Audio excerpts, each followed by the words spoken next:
Hello बच्चों, आज की क्लास में हम स्टार्ट करने वाले हैं अपनी 11th क्लास व्यष्टि अर्थशास्त्र का एक नया यूनिट जिसका नाम है मांग। तो ये जो मांग वाला हमारा पूरा यूनिट है ये दो पार्ट्स के अंदर डिवाइड है। पहला मांग का सिद्धांत है और दूसरा मांग की लोच है। तो पहले आज की क्लास में हम मांग का सिद्धांत पूरा कवर करने वाले हैं, ए से लेकर जेड तक। सारे टॉपिक्स आपको बताने वाला हूं, वो भी बहुत ही सिंपल लैंग्वेज के अंदर, मतलब आपको पढ़ते ही सारी चीजें याद हो जाएंगी। हर टॉपिक के अंदर मैंने आपके लिए कीवर्ड्स भी हाईलाइट कर रखे हैं ताकि आपको इजीली चीजें याद हो जाए। बस आपको एक काम करना है कि साथ साथ चीजों को नोट करना है ताकि आसानी से आपको ये पूरा चैप्टर समझ में आ जाएगा। अगर फर्स्ट टर्म के एग्जाम के अंदर भी और बोर्ड एग्जाम के अंदर भी ये चैप्टर बहुत इंपॉर्टेंट है और यहां से क्वेश्चन पूछा ही जाता है। दूसरा जो हम इसका सेकंड पार्ट पढ़ने वाले हैं, जो उसमें हम मांग की लोच पढ़ने वाले हैं, उसके अंदर से तो एक न्यूमेरिकल्स हमारा कंफर्म है। ठीक है, तो बहुत ही सिंपल चैप्टर माना जाता है और आसानी से समझ में आने वाला चैप्टर है और बहुत ही स्कोरिंग चैप्टर है। तो आइए स्टार्ट करते हैं इस चैप्टर को। ठीक है, चैप्टर का नाम है हमारे मांग का सिद्धांत। ठीक है, जो कि व्यष्टि अर्थशास्त्र के अंतर्गत आता है। क्लियर है? हम इसमें क्या क्या पढ़ने वाले हैं? सबसे पहला, मांग का अर्थ क्या है, मांग को प्रभावित करने वाले तत्व, मांग फलन, मांग अनुसूची और तालिका, मांग का नियम, मांग वक्र का ढाल जो होता है वो किस तरीके से होता है और क्यों होता है। इसके बाद हम बाजार मांग को समझने वाले हैं। ठीक है, और मांग में परिवर्तन और मांग की मात्रा में परिवर्तन को समझेंगे और लास्ट में मांग की कीमत लोच को समझने वाले हैं। तो क्योंकि ये एक वन शॉट वीडियो है तो इसमें मैं आपको मांग का पूरा आपको जो है चैप्टर है वो पूरा देने वाला हूं, जिसमें मांग का सिद्धांत और मांग की लोच दोनों आ जाएगी। अदरवाइज मांग के लोच वाले चैप्टर को मैं अलग से भी अपलोड कर दूंगा। ठीक है, तो साथ में भी अपलोड कर दूंगा, अलग से भी अपलोड कर दूंगा, वो आप देख लेना। ठीक है, चलिए, तो यहां से हमारा मांग का जो है चैप्टर वो स्टार्ट हो रहा है। देखो, डेली बेसिस पर हम बहुत सारी चीजों को खरीदते हैं अपनी जरूरत के अनुसार। साधारण शब्दों में यही मांग होता है। कपड़े खरीदते हैं, फर्नीचर खरीदते हैं, घर के लिए एसी, कुर्सी, मेज, टीवी, फ्रिज, वॉशिंग मशीन सब खरीदते हैं हम डेली बेसिस पर अपने लिए, और खाने पीने की चीजें भी खरीदते हैं। तो ये सब ही मांग कहलाती है। लेकिन किताबी भाषा में मांग का मतलब क्या है और मांग से जुड़े हुए जो वर्ड हैं उनको भी हमें समझना है, कौन कौन से फैक्टर हैं जो इनको इफेक्ट करते हैं। ठीक है, तो आज हम इकोनॉमिक्स के अंदर ये सारी चीजें समझने वाले हैं, इकोनॉमिक्स के पॉइंट ऑफ व्यू से। सबसे पहले मांग का अर्थ क्या होता है। देखो, मांग के अर्थ को समझने से पहले मांग जैसे लगने वाले तीन अलग वर्ड को समझो। सबसे पहले एक होती है इच्छा, ठीक है, एक होती है आवश्यकता और एक फिर होता है मांग। मांग इच्छा और आवश्यकता से बड़ी टर्म है, एग्जॉस्ट टर्म है। ठीक है, सबसे पहले मैं इच्छा को समझाता हूं। इच्छा का मतलब क्या है? इच्छा मतलब विश। जैसे मान लो ये मेरे सामने एक कार है, ठीक है, ये कार मेरे सामने से निकल गई, ठीक है, मेरे जेब में पैसे नहीं है इस कार को खरीदने के लिए, ना मेरे पास इतने पैसे घर में है कि मैं इस कार को खरीद सकूं। मैंने बोला यार ये कार कितनी अच्छी लग रही है, काश मेरे पास होती। किसी बिल्डिंग के सामने से निकल गए, यार काश ये बिल्डिंग मेरी होती। किसी कपड़े देख लिए, यार काश ऐसे कपड़े मेरे पास होते। मॉल से निकले, काश ऐसे जूते मेरे पास होते। पैसा है या नहीं हो अलग बात है, बस मैं विश कर रहा हूं काश मेरे पास होता, काश मैं इसको खरीद लेता। बात समझ में आ गई? इसे कहते हैं इच्छा। इच्छा मतलब किसी वस्तु को खरीदने की चाहत रखना। फिर आता है आवश्यकता। बेटा, किसी चीज को खरीदने की चाहत रखना मांग नहीं होती। फिर आता है आवश्यकता। आवश्यकता में क्या आता है? इच्छा के साथ क्रय शक्ति भी आ जाती है। ठीक है, ये कार मुझे बहुत पसंद आई। कार कितने की है भाई? 10 लाख रुपए की। मेरे बैंक में 10 लाख रुपए भी हैं, मतलब मैं इसे खरीद भी सकता हूं और ये कार मुझे पसंद भी है। लेकिन ये 10 लाख रुपए मुझे अभी कार पे खर्च नहीं करने, ये मैंने किसी और चीज के लिए बचा रखा है। बात समझ में? कार मेरी आवश्यकता तो है, मेरी जेब में इतने पैसे कि मैं इसे खरीद लूं, और कार आएगी तो बहुत जगह आने जाने के काम आएगा, बहुत सारा पैसा बचेगा, फैमिली कहीं जा रही है तो भाई दूसरे कैब में भी तो पैसे देते हैं, इसके बढ़िया हमारा पैसा भी बचाएगा। देखो, यूज भी है, आवश्यकता है, लेकिन अभी मैं इसे खरीद नहीं रहा तो ये मांग नहीं होगी, इसे आवश्यकता कहते हैं। आवश्यकता क्या है? खरीदने की इच्छा भी है और जेब में इतना पैसा भी है, लेकिन अभी मैं ये पैसा खर्च नहीं करना चाहता। अब आता है मांग। मांग इन दोनों से मिलकर बनता है। खरीदने की इच्छा, ये कार मुझे बहुत पसंद है, खरीदने की इच्छा 10 लाख की है, मेरे जेब में 10 लाख रुपए भी है, क्रय शक्ति भी आ गई, और मैं इस 10 लाख रुपए को लेकर शोरूम के अंदर घुस गया इसे खरीदने के लिए। ये है मांग। बात समझ में आती है? मांग बोलता है कि जब हम किसी चीज को अपनी आवश्यकता के साथ, अपनी क्रय शक्ति के साथ उस चीज के ऊपर पैसा खर्च करने के लिए तैयार है, तो वो हमारा मांग होता है। आइए अब यहीं से हम मांग की डेफिनेशन बनाते हैं। कहता है मांग किसी वस्तु की वो मात्रा होती है जिसे किसी समय के अंदर, यानी 1 महीना, 1 साल समय के अंदर उसकी कीमत पर बंदा इच्छुक और समर्थक है, यानी पैसा खर्च करने के लिए उस पर तैयार है। तत्व, मात्रा, कीमत, समय, खरीदने की इच्छा और क्षमता, ये चीजें होनी चाहिए तभी मांग बनता है। किसी वस्तु के लिए मांग का अर्थ वस्तु को खरीदने की वह इच्छा जिसके लिए पर्याप्त क्रय शक्ति और खर्च करने की तत्परता भी होनी चाहिए, मतलब बंदा खर्च करने के लिए भी तैयार होना चाहिए। क्लियर है? तो अगर आप चाहो तो मांग की ये डेफिनेशन भी लिख सकते हो, अदरवाइज ये डेफिनेशन बुक्स वगैरह में होती है, परफेक्ट डेफिनेशन है। आपको इच्छा, आवश्यकता और मांग के बीच में डिफरेंस भी पता होना चाहिए। मांग इच्छा और आवश्यकता से बड़ी टर्म है। क्लियर होती है बात? ठीक है। अब जो हम दूसरा टॉपिक पढ़ने वाले हैं वो हम पढ़ने वाले हैं मांग को प्रभावित करने वाले तत्व। लेकिन इस चैप्टर में बेटा दो तरीके की मांग पढ़ेंगे। एक होता है व्यक्तिगत मांग। व्यक्तिगत मांग मतलब मेरी मांग, आपकी मांग, मतलब अलग अलग व्यक्तियों की जो मांग होती है, मतलब एक व्यक्ति की मांग को हम व्यक्तिगत मांग कहते हैं। लेकिन एक बाजार के अंदर खरीदने वाले बहुत सारे लोग होते हैं, तो सभी व्यक्तिगत लोगों की मांग को जोड़कर बाजार मांग बनता है। तो चैप्टर में हमें व्यक्तिगत मांग भी समझना है, बाजार मांग भी। तो बाजार मांग का टॉपिक आगे शुरू होगा, अभी हम व्यक्तिगत मांग को ही समझ रहे हैं। अभी जो हमने डेफिनेशन पढ़ी मांग की वो भी व्यक्तिगत मांग की डेफिनेशन थी। अब जो हम इसके वो पढ़ने वाले हैं फैक्टर कौन कौन से हैं, वो भी व्यक्तिगत मांग है। तो कहता है व्यक्तिगत मांग को प्रभावित करने वाले तत्व। यार ऐसी कौन सी चीजें हैं जिसके चेंज होने से मांग चेंज हो जाएगा। अब यहां पर कुछ चीजें समझने वाली है। बच्चे क्या करते हैं कि सिर्फ इनके पॉइंट्स को याद करके जाते हैं, लेकिन एग्जामिनर यहीं पर गेम खेलता है। एग्जामिनर क्या करता है कि वो ये पॉइंट तो बोलता है लिखने के लिए, लेकिन बोलता है डायग्राम के साथ लिखो, और यही बच्चा फंस जाता है। तो अब हम जो भी पॉइंट यहां पर समझने वाले हैं डायग्राम के साथ ही समझेंगे, कि अगर एग्जाम में डायग्राम आए बनाने के लिए तो हम डायग्राम भी बना सके। सबसे पहला पॉइंट है इसके अंदर वस्तु की अपनी कीमत। यार आपको भी पता होगा कि अगर कोई चीज महंगी हो जाए तो लोग उसको कम ही खरीदेंगे। भाई कोई चीज महंगी हो जाए तो घर वाले क्या बोलेंगे, यार ये चीज महंगी हो गई, इसे कम खरीदो, जरूरत के तहत ही खरीदो, है ना, तो इसकी डिमांड कम हो जाएगी। दूसरी तरफ जब किसी चीज की कीमत कम होती है, मान लो मार्केट में गए, कोई चीज सेल में लगी है, 500 की शर्ट 300 मिल रही है, तो भाई अगर नहीं भी खरीदना होता तो इंसान खरीद लेता है। तो कीमत कम होने पर कहीं ना कहीं वस्तु की मांग बढ़ने की संभावनाएं पूरी होती है। क्लियर है? तो सबसे पहला है वस्तु की अपनी कीमत। भाई दोनों में कैसा संबंध है, विपरीत, उल्टा संबंध बोल दो, ऋणात्मक संबंध बोल दो। कीमत बढ़ेगी मांग कम होगी, कीमत कम होगा मांग बढ़ जाएगी। बात समझ में आ गई? अगर एग्जाम में आ गया कि वस्तु की अपनी कीमत मांग को कैसे प्रभावित करती है, समझाइए रेखा चित्र से, तो पहले तो भाई ये थ्योरी लिख देना, और उसके बाद आप इसका डायग्राम बना सकते हो। डायग्राम कैसे बनाओगे, डायग्राम भी समझा दे रहा हूं मैं आपको। ठीक है, ये लो, सिंपल है, एक्स वाई जीरो। यहां पर आपने मांग दिखाना है तो मैंने डी लिख दिया, और यहां पर आपने कीमत दिखाना है। बोलो क्लियर हो गया? आप क्या करोगे, सिंपल सा एक वक्र बनाओगे। ठीक है जी।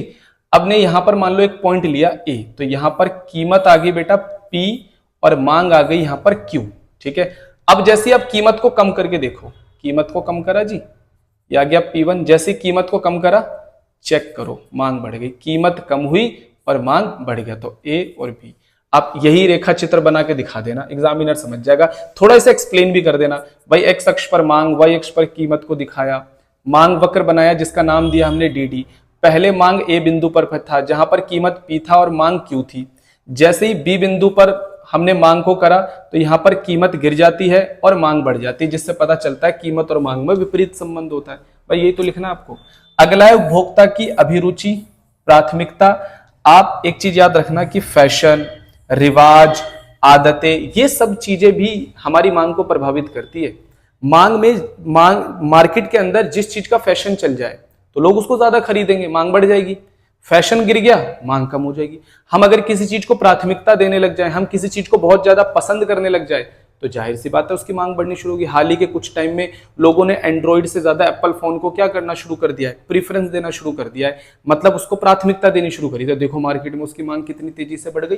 ठीक है, तो याद रखना प्राथमिकता, अभिरुचि वगैरह बढ़ती है तो मांग बढ़ जाती है। यानी कि इनमें अगर प्रत्यक्ष संबंध होता है, अगर ये सारी चीजें बढ़ेंगी तो मांग बढ़ेंगी और ये चीजें कम होंगी तो मांग कम हो जाएगी। अब एग्जामिनर बड़ा चालाक है, वो ऐसे क्वेश्चन नहीं देता, वो कहता है डायग्राम बना के दिखाओ। तो लो जी, डायग्राम बनाने का बहुत सिंपल है। डायग्राम भी क्या करना है, एक्स वाई जीरो, यहां रखनी है मांग और यहां रखनी है कीमत। बेटा ध्यान देने वाली बात है कि यहां पर कीमत में परिवर्तन नहीं हो रहा, यहां पर प्राथमिकता, रुचि और इसमें परिवर्तन हो रहा है। जब हम कीमत से डायग्राम बनाते हैं तो ये इसे हम लोग कहते हैं मांग वक्र पर संचलन, इसमें संचलन होता है। बाकी जितने भी डायग्राम बनने वाले हैं वो सबके खिसकाव के डायग्राम बनेंगे, ठीक है। तो कैसे बनाना है डायग्राम, देखो सिंपल, एक डायग्राम बनाया डी डी, ठीक है। मान लो किसी वस्तु का फैशन बढ़ गया तो उसकी मांग बढ़ जाएगी और दाईं तरफ खिसक जाएगा, इवन ये हो गया दाईं तरफ, ठीक है। और जैसे ही मान लो किसी चीज का फैशन वगैरह कम होगा तो फिर से मांग वक्र किधर चला जाएगा, बाईं तरफ खिसक जाएगा। तो सिंपल लिखोगे, एक्स अक्ष पर मांग, वाई अक्ष पर कीमत को दिखाया। शुरू में मांग वक्र dt था, जैसे ही वस्तु का फैशन प्राथमिकता बढ़ जाती है, लोगों की उस चीज को खरीदने की आदत बढ़ जाती है, तो मांग वक्र दाईं तरफ, और जब ये चीजें कम हो जाएंगी तो मांग वक्र बाईं तरफ खिसक जाएगा। बस यही लिखना है और 4 नंबर का क्वेश्चन बैठ जाता है, बताओ एग्जाम के अंदर, ठीक है जी। अब आ जाते हैं जरा इधर के पॉइंट्स पर। अगला पॉइंट है हमारा परिवार के सदस्यों की संख्या में परिवर्तन। ये तो बताने वाली बात ही नहीं, बताओ अगर परिवार में हमारे लोग बढ़ जाएंगे तो खाने पीने की चीजें, कपड़े, फर्नीचर, सबकी जरूरतें बढ़ेंगी तो क्या होगा, मांग बढ़ जाएगी। और अगर परिवार में सदस्य की संख्या कम हो जाती है, कई बार मेहमान वगैरह आते हैं फिर वो चले जाते हैं घर से, खाने पीने का खर्चा कम, सारे खर्चे धीरे धीरे कम हो जाते हैं तो मांग कम हो जाती है। तो परिवार में सदस्यों की संख्या में परिवर्तन होने से भी मांग में परिवर्तन होता है। अब मैं इसका डायग्राम बना दे रहा हूं, कैसे बनेगा डायग्राम, वीडियो रोक रोक के सारे नोट कर लेना भाई, ठीक है। यहां पर है मांग और यहां पर है कीमत, हमेशा याद रखना यहां मांग रहेगी यहां कीमत रहेगी, लेकिन कीमत में परिवर्तन नहीं हो रहा, परिवार के सदस्यों की संख्या में परिवर्तन हो रहा है। तो यहां पर डी, ये मांग हो गया हमारा, ये मांग वक्र हो गया। जैसे परिवार में मान लो आपके 5 लोग थे, 8 लोग हो गए, मेहमान वगैरह आ गए, तो मांग क्या हो जाएगी, बढ़ जाएगी। D1 किधर खिसक जाएगी भाई, दाईं तरफ, और फिर से कम हो जाए तो फिर से बाईं तरफ आ जाएगी, ठीक है। और उसी को इसी तरीके से एक्सप्लेन कर लेना है कि मांग वक्र dd था, जैसे परिवार में सदस्यों की संख्या बढ़ेगी तो मांग बढ़ेगी, जिससे मांग वक्र दाईं तरफ जाएगा, और परिवार में सदस्यों की संख्या कम होगी तो मांग वक्र बाईं तरफ आ जाएगा। अगला है भविष्य में कीमत परिवर्तन की संभावना। अगर आपको आज पता चल जाए कि कोई चीज कल से महंगी होने वाली है तो लोग आज क्या करेंगे, उसको ज्यादा खरीदेंगे, मांग बढ़ा देंगे। भविष्य में कीमत बढ़ने वाली है तो अभी मांग बढ़ेगी। और अगर आपको पता चल जाए कि कोई चीज 10 दिन बाद बहुत सस्ती होने वाली है तो आप अभी क्यों खरीदोगे, 10 दिन रुक सकते हो उसके लिए, तो क्या होगा कि अभी उसकी मांग कम हो जाएगी, ठीक है। तो इसका मांग वक्र कैसा बनेगा जी, ये लो, बहुत सिंपल है, इसका भी खिसकाव से यहां मांग दिखाएंगे, यहां कीमत दिखाएंगे। मान के चलो किसी वस्तु का मांग वक्र डी था, ठीक है, और भविष्य में उसकी कीमत क्या होने वाली है, कम होने वाली है। तो अगर भविष्य में कीमत कम होने वाली है तो अभी मांग कम हो जाएगी, ठीक है, क्योंकि लोग अभी खरीदना कम कर देंगे। ये लोग कहां चला जाएगा भाई, दाईं तरफ। और सेम ऐसे अगर भविष्य में कीमत बढ़ने वाली है तो अभी मांग बढ़ जाएगी तो ये बाईं तरफ खिसक जाएगा, ठीक है। इस तरीके से डायग्राम बना सकते हो, आप लिख सकते हो इसे एक्सप्लेन करके, क्लियर। तो 4 डायग्राम भी बना दिए और चारों के मैंने पॉइंट्स भी आपको समझा दिए। अगले नंबर पे है उपभोक्ता की आय, ठीक है। वैसे तो देखो अगर कोई बंदा इकोनॉमिक्स नहीं पढ़ता और हम उससे पूछे कि अगर कोई व्यक्ति ज्यादा कमाने लग जाए तो उसकी मांग बढ़ेगी या कम होगी, जाहिर सी बात है जब इंसान की जेब में पैसा ज्यादा आता है, उसकी सैलरी बढ़ती है, उसका दिमाग काम करना बंद कर देता है, वो अंड संड चीजों पर पैसा खर्च करना शुरू कर देता है, ये भी खरीदो, ये भी खरीदो, ये भी खरीदो, मांग बढ़ जाती है। और जब जेब में पैसा कम हो जाता है तो मांग कम हो जाती है। नॉर्मल तो ऐसा ही होता है, लेकिन इकोनॉमिक्स इसका जवाब थोड़ा सा अलग भी देता है। इकोनॉमिक्स कहता है कि जब लोगों की जेब में पैसा बढ़ता है तो लोग कुछ चीजों की मांग बढ़ाते हैं और कुछ चीजों की मांग कम कर देते हैं। यानी कि चीजें भी 2 प्रकार की होती हैं, यानी वस्तुएं 2 प्रकार की होती हैं, एक होती है सामान्य वस्तु और एक होती है घटिया वस्तु। तो चलिए एक बार इसको समझने की कोशिश करते हैं। देखो हर चीज में एक अच्छी क्वालिटी भी होती है और एक बेकार क्वालिटी भी होती है, ठीक है। यानी जो वस्तुएं होती हैं वो 2 प्रकार की होती है, ठीक है। एक होती है सामान्य और एक होती है जी हमारी घटिया। अब दूध खरीदने जाओ, उसमें भी एक सामान्य है यानी फुल क्रीम और दूसरा घटिया टोन। कपड़े खरीदने जाओ 300 की भी शर्ट मिलेगी और 1000 की शर्ट भी मिलेगी, अंतर है ना भाई दोनों के अंदर। जूते खरीदने जाओ 500 का भी मिल जाएगा और 1500 2000 का भी मिलेगा, तो दोनों में अंतर है। सेलफोन खरीदने के लिए जाओ 6000 में भी फोन आएगा और 50000 में भी फोन आएगा। तो सामान्य और घटिया होती है ये, ठीक है। तो देखो याद रखना, जब बंदे की इनकम बढ़ती है, इकोनॉमिक्स में इनकम को वाई से दिखाते हैं, जब बंदे की आय बढ़ती है ना तो बंदा अच्छी चीजों को ज्यादा खरीदेगा, और इनकम कम होती है तो अच्छी चीजों को खरीदना कम कर देता है। सेम घटिया में क्या है, जब बंदे की आय बढ़ जाएगी। अब एक बात बताओ, तुम्हारी इनकम डबल हो जाए, ट्रिपल हो जाए, तो भी क्या तुम 200 150 वाली शर्टें पहनोगे, फिर तो बोलोगे भाई 1500 वाली 2000 वाली पैंटें पहनेंगे, जूते भी अच्छे पहनेंगे, घर में लग्जरी चीजें लाएंगे। तो बंदे की जब इनकम बढ़ती है तो बंदा क्या करता है, घटिया चीजें नहीं खरीदता, फिर डिमांड कम कर देता है, और इनकम कम होने से फिर से वो घटिया चीजें खरीदना शुरू कर देता है। तो ये बात सभी बच्चों को पता होनी चाहिए कि आय बढ़ने और कम होने पर बंदा वस्तुओं को अलग अलग तरीके से इफेक्ट करता है, ठीक है। अब यहीं पर अगर हम इसके डायग्राम की बात आ जाए, ठीक है, मैं मान लो दूध के ऊपर एग्जांपल लेता हूं, यहां फुल क्रीम दूध का डायग्राम है और यहां पे टोंड दूध का डायग्राम है। अब मान लो एक बंदे की वो जो थी मांग वक्र जो था वो डी था, क्लियर है। अब यहां से हम इसको समझने की कोशिश करते हैं, ये उसका मांग वक्र हो गया, क्लियर हो गया। अब जरा ध्यान से समझना कि अगर बंदे की इनकम बढ़ जाए तो बंदा फुल क्रीम दूध को तो ज्यादा खरीदेगा ना, तो उसकी मांग बढ़ जाएगी, ये लो। और जब इनकम कम हो जाए तो वापस उधर की साइड चला जाएगा, यानी इनकम बढ़ने पे दाईं तरफ खिसक जाएगा। और टोंड दूध में उल्टा होगा, जब इनकम बढ़ेगी तो टोंड दूध वो ज्यादा नहीं खरीदेगा, कम खरीदेगा, इसलिए ये बाईं तरफ आ जाएगा, क्लियर हो गया, इधर की तरफ शिफ्ट हो जाएगा, जबकि इसमें इधर शिफ्ट होगा। तो याद रखना, इनकम बढ़ने से अच्छी चीजें ज्यादा खरीदते हैं इसलिए दाईं तरफ, और इनकम कम होने से घटिया चीजें कम खरीदते हैं इसलिए बाईं तरफ। तो ये दोनों ही डायग्राम आपको अच्छे से पता होने चाहिए। उपभोक्ता की आय बढ़ने पर उपभोक्ता मांग को दो तरीके से प्रभावित करता है, एक सामान्य वस्तु के रूप में और एक घटिया वस्तु के रूप में। एक बार थोड़ा सा पढ़ के समझ लेते हैं। आय में परिवर्तन पर मांग पर प्रभाव वस्तु की प्रकृति पर निर्भर करता है। यदि दी गई वस्तु सामान्य वस्तु है तब आय वृद्धि होने पर उसकी मांग बढ़ जाती है और आय कम होने पर मांग कम हो जाएगी। अगर घटिया वस्तु है तो आय बढ़ने पर मांग कम होगी और आय कम होने पर मांग बढ़ जाएगी। क्लियर हो गया? इतनी बात आई होप आपको समझ में आ गया होगा और इसका डायग्राम भी आपको समझ में आ गया होगा। अब जो मैं लास्ट पॉइंट आपको समझाने के लिए जा रहा हूं वो क्या है, हमारा संबंधित वस्तुओं की कीमत। यार ये डायग्राम बना लेना, मैं इसको रफ कर दे रहा हूं, ठीक है।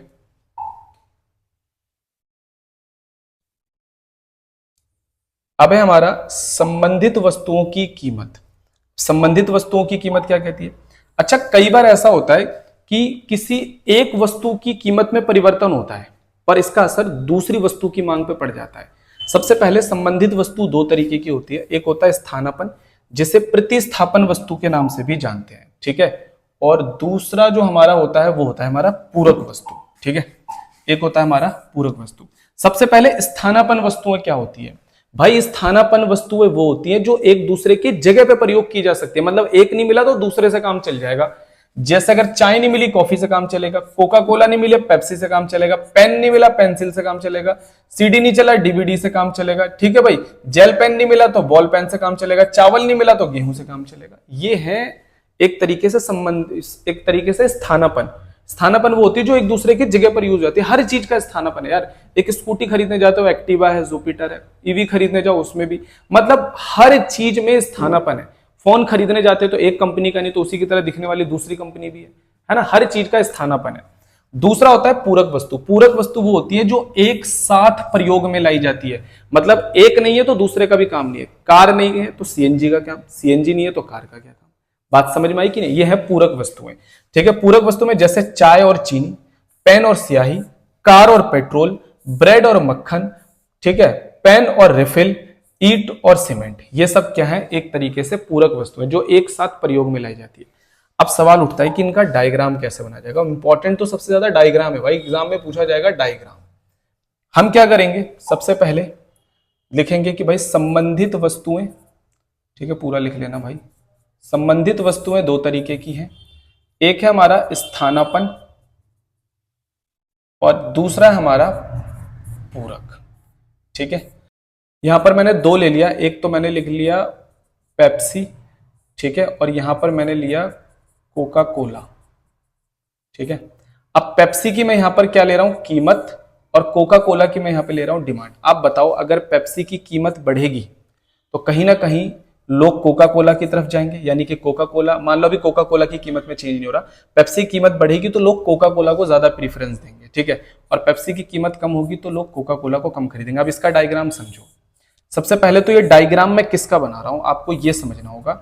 ये जो डायग्राम बना रहा हूं मैं, ये बना रहा हूं कोका कोला की डिमांड बना रहा हूं, कोका कोला की, याद रख लेना, ठीक है। तो डिमांड और प्राइस, बच्चे यही कंफ्यूज हो जाते हैं डायग्राम किसका है। डायग्राम भाई कोका कोला का है और कीमत इससे कंपैरिजन है। ये कीमत जो है ये कोका कोला की कीमत है, इसमें चेंज नहीं हुआ, ठीक है, पेप्सी की कीमत में चेंज हुआ। अब जरा ध्यान से समझो कि कोका कोला की डिमांड ये थी, जैसी पेप्सी की कीमत बढ़ेगी तो जो लोग पेप्सी पीते थे वो भी कोका कोला पे आएंगे, और जो कोका कोला पीते हैं वो तो पिएंगे ही कोका कोला। लो, तो भाई कोका कोला का मांग क्या हो जाएगा, दाईं तरफ खिसक जाएगा।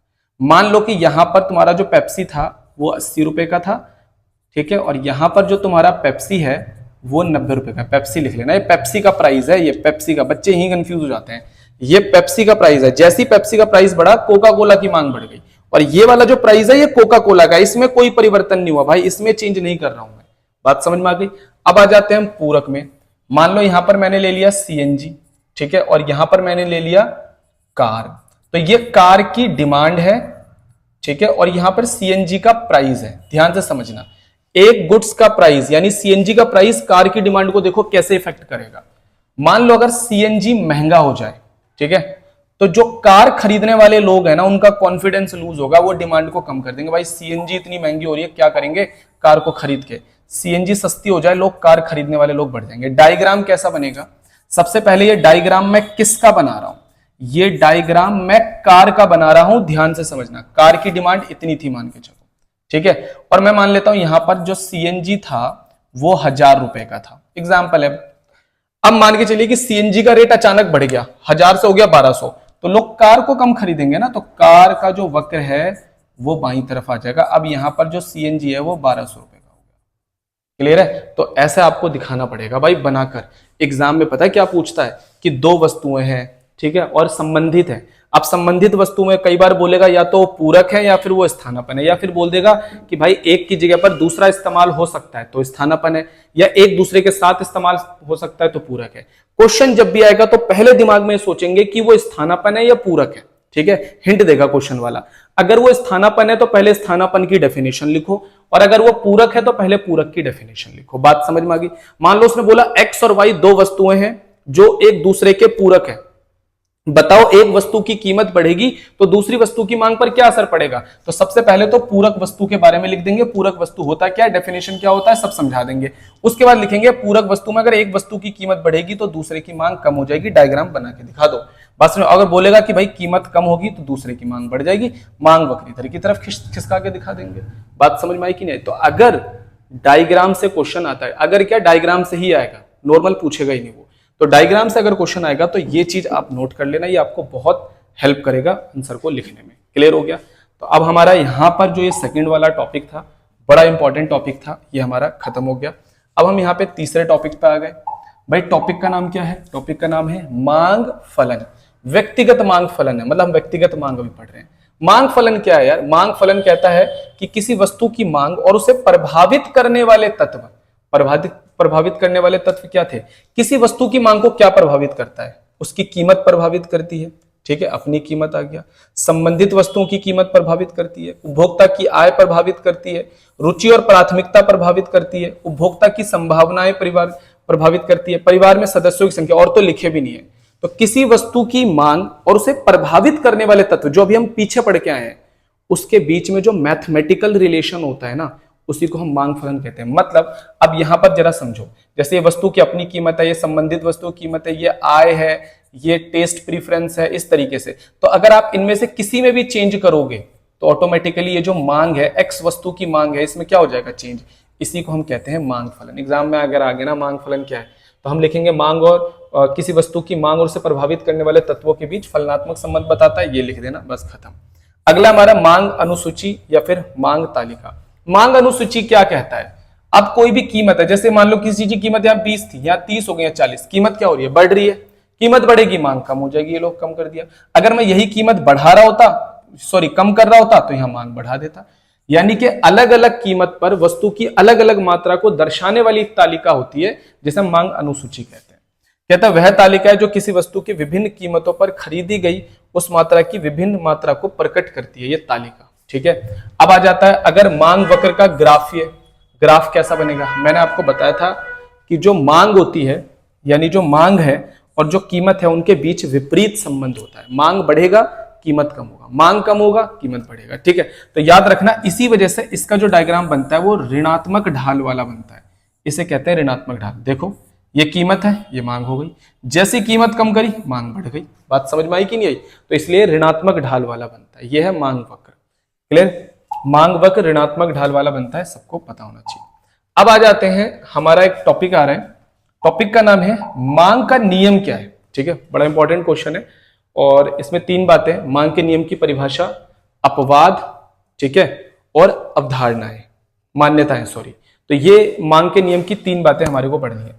सबसे पहले मांग का नियम क्या कहता है। देखो, मैंने आपको बताया कि मांग को प्रभावित करने वाली बहुत सारी चीजें, वस्तु की कीमत भी है, संबंधित वस्तुओं की कीमत भी है, उपभोक्ता की आय भी है, प्राथमिकता अभिरुचि भी है, परिवार में सदस्यों की संख्या भी है। लेकिन मांग का नियम कहता है कि अगर कीमत बढ़ा तो मांग कम होगी किसी भी कीमत पर, और मांग अगर कीमत कम हुई तो मांग बढ़ेगी। मतलब अगर कीमत बढ़ी तो मांग कम होनी चाहिए और कीमत कम हुई तो मांग बढ़नी चाहिए। इसी को कहते हैं मांग का नियम। मांग का नियम सिर्फ कीमत में परिवर्तन होने पर लागू होता है। अगर किसी वस्तु की मांग फैशन में परिवर्तन की वजह से चेंज हो गई तो वहां पर मांग का नियम नहीं है। अब एक चीज समझो, अभी ठंडियां चल रही है, गर्मी में आइसक्रीम बिक रही थी, अब ठंडियों में आइसक्रीम की मांग कम हो गई, लेकिन इसका मतलब क्या, आइसक्रीम की कीमतें बढ़ गई क्या? कीमतों में परिवर्तन नहीं हुआ, यहां पर कीमतों में परिवर्तन नहीं हुआ, यहां वेदर में चेंज आया, इस वजह से मांग कम हो गई। मांग का नियम नहीं है। मांग का नियम कब होता है? जब आइसक्रीम महंगी हो जाती है और लोग उसको खरीदना बंद कर देते, मतलब उसकी मांग कम कर देते, तब मांग का नियम होता। बात समझ में आई? तो मांग का नियम तब लागू होता है जब सिर्फ कीमत में परिवर्तन से मांग परिवर्तन होता है, और वो भी कैसे? जब कीमत बढ़ेगी तो मांग कम होगी, कीमत कम होगा तो मांग बढ़ेगी। अदरवाइज मांग का नियम लागू नहीं होता अगर किसी और वजह से मांग चेंज हो रही है। अन्य बातें समान रहने पर, अन्य बातें समान रहने का मतलब वही है कि और चीजों में चेंज नहीं होना चाहिए, सिर्फ कीमत में चेंज होना चाहिए। किसी वस्तु की कीमत कम होने पर उसकी मांग की मात्रा में वृद्धि होती है, और इसका उल्टा होगा, मतलब अगर कीमत बढ़ेगी तो मांग कम हो जाएगी। क्लियर हो गया? यह है मांग का नियम। अब आते हैं मांग के नियम की मान्यताएं। ऑलरेडी बता चुका हूं, मांग के नियम की मान्यता कहती है कि कीमत में परिवर्तन होना चाहिए सिर्फ, है ना। स्थानापन्न वस्तु की कीमत में परिवर्तन नहीं होना चाहिए, पूरक वस्तु की कीमत में परिवर्तन नहीं होना चाहिए, उपभोक्ता की आय में परिवर्तन नहीं होना चाहिए, उपभोक्ता की रुचि और में परिवर्तन नहीं होना चाहिए, और परिवार के सदस्यों की संख्या में परिवर्तन नहीं होना चाहिए। मतलब किसी चीज में परिवर्तन नहीं होना चाहिए। मान के चलो आईफोन का सेल निकला जिसमें आईफोन की कीमतें कम हो गई तो मांग बढ़ गया, ये है मांग का नियम।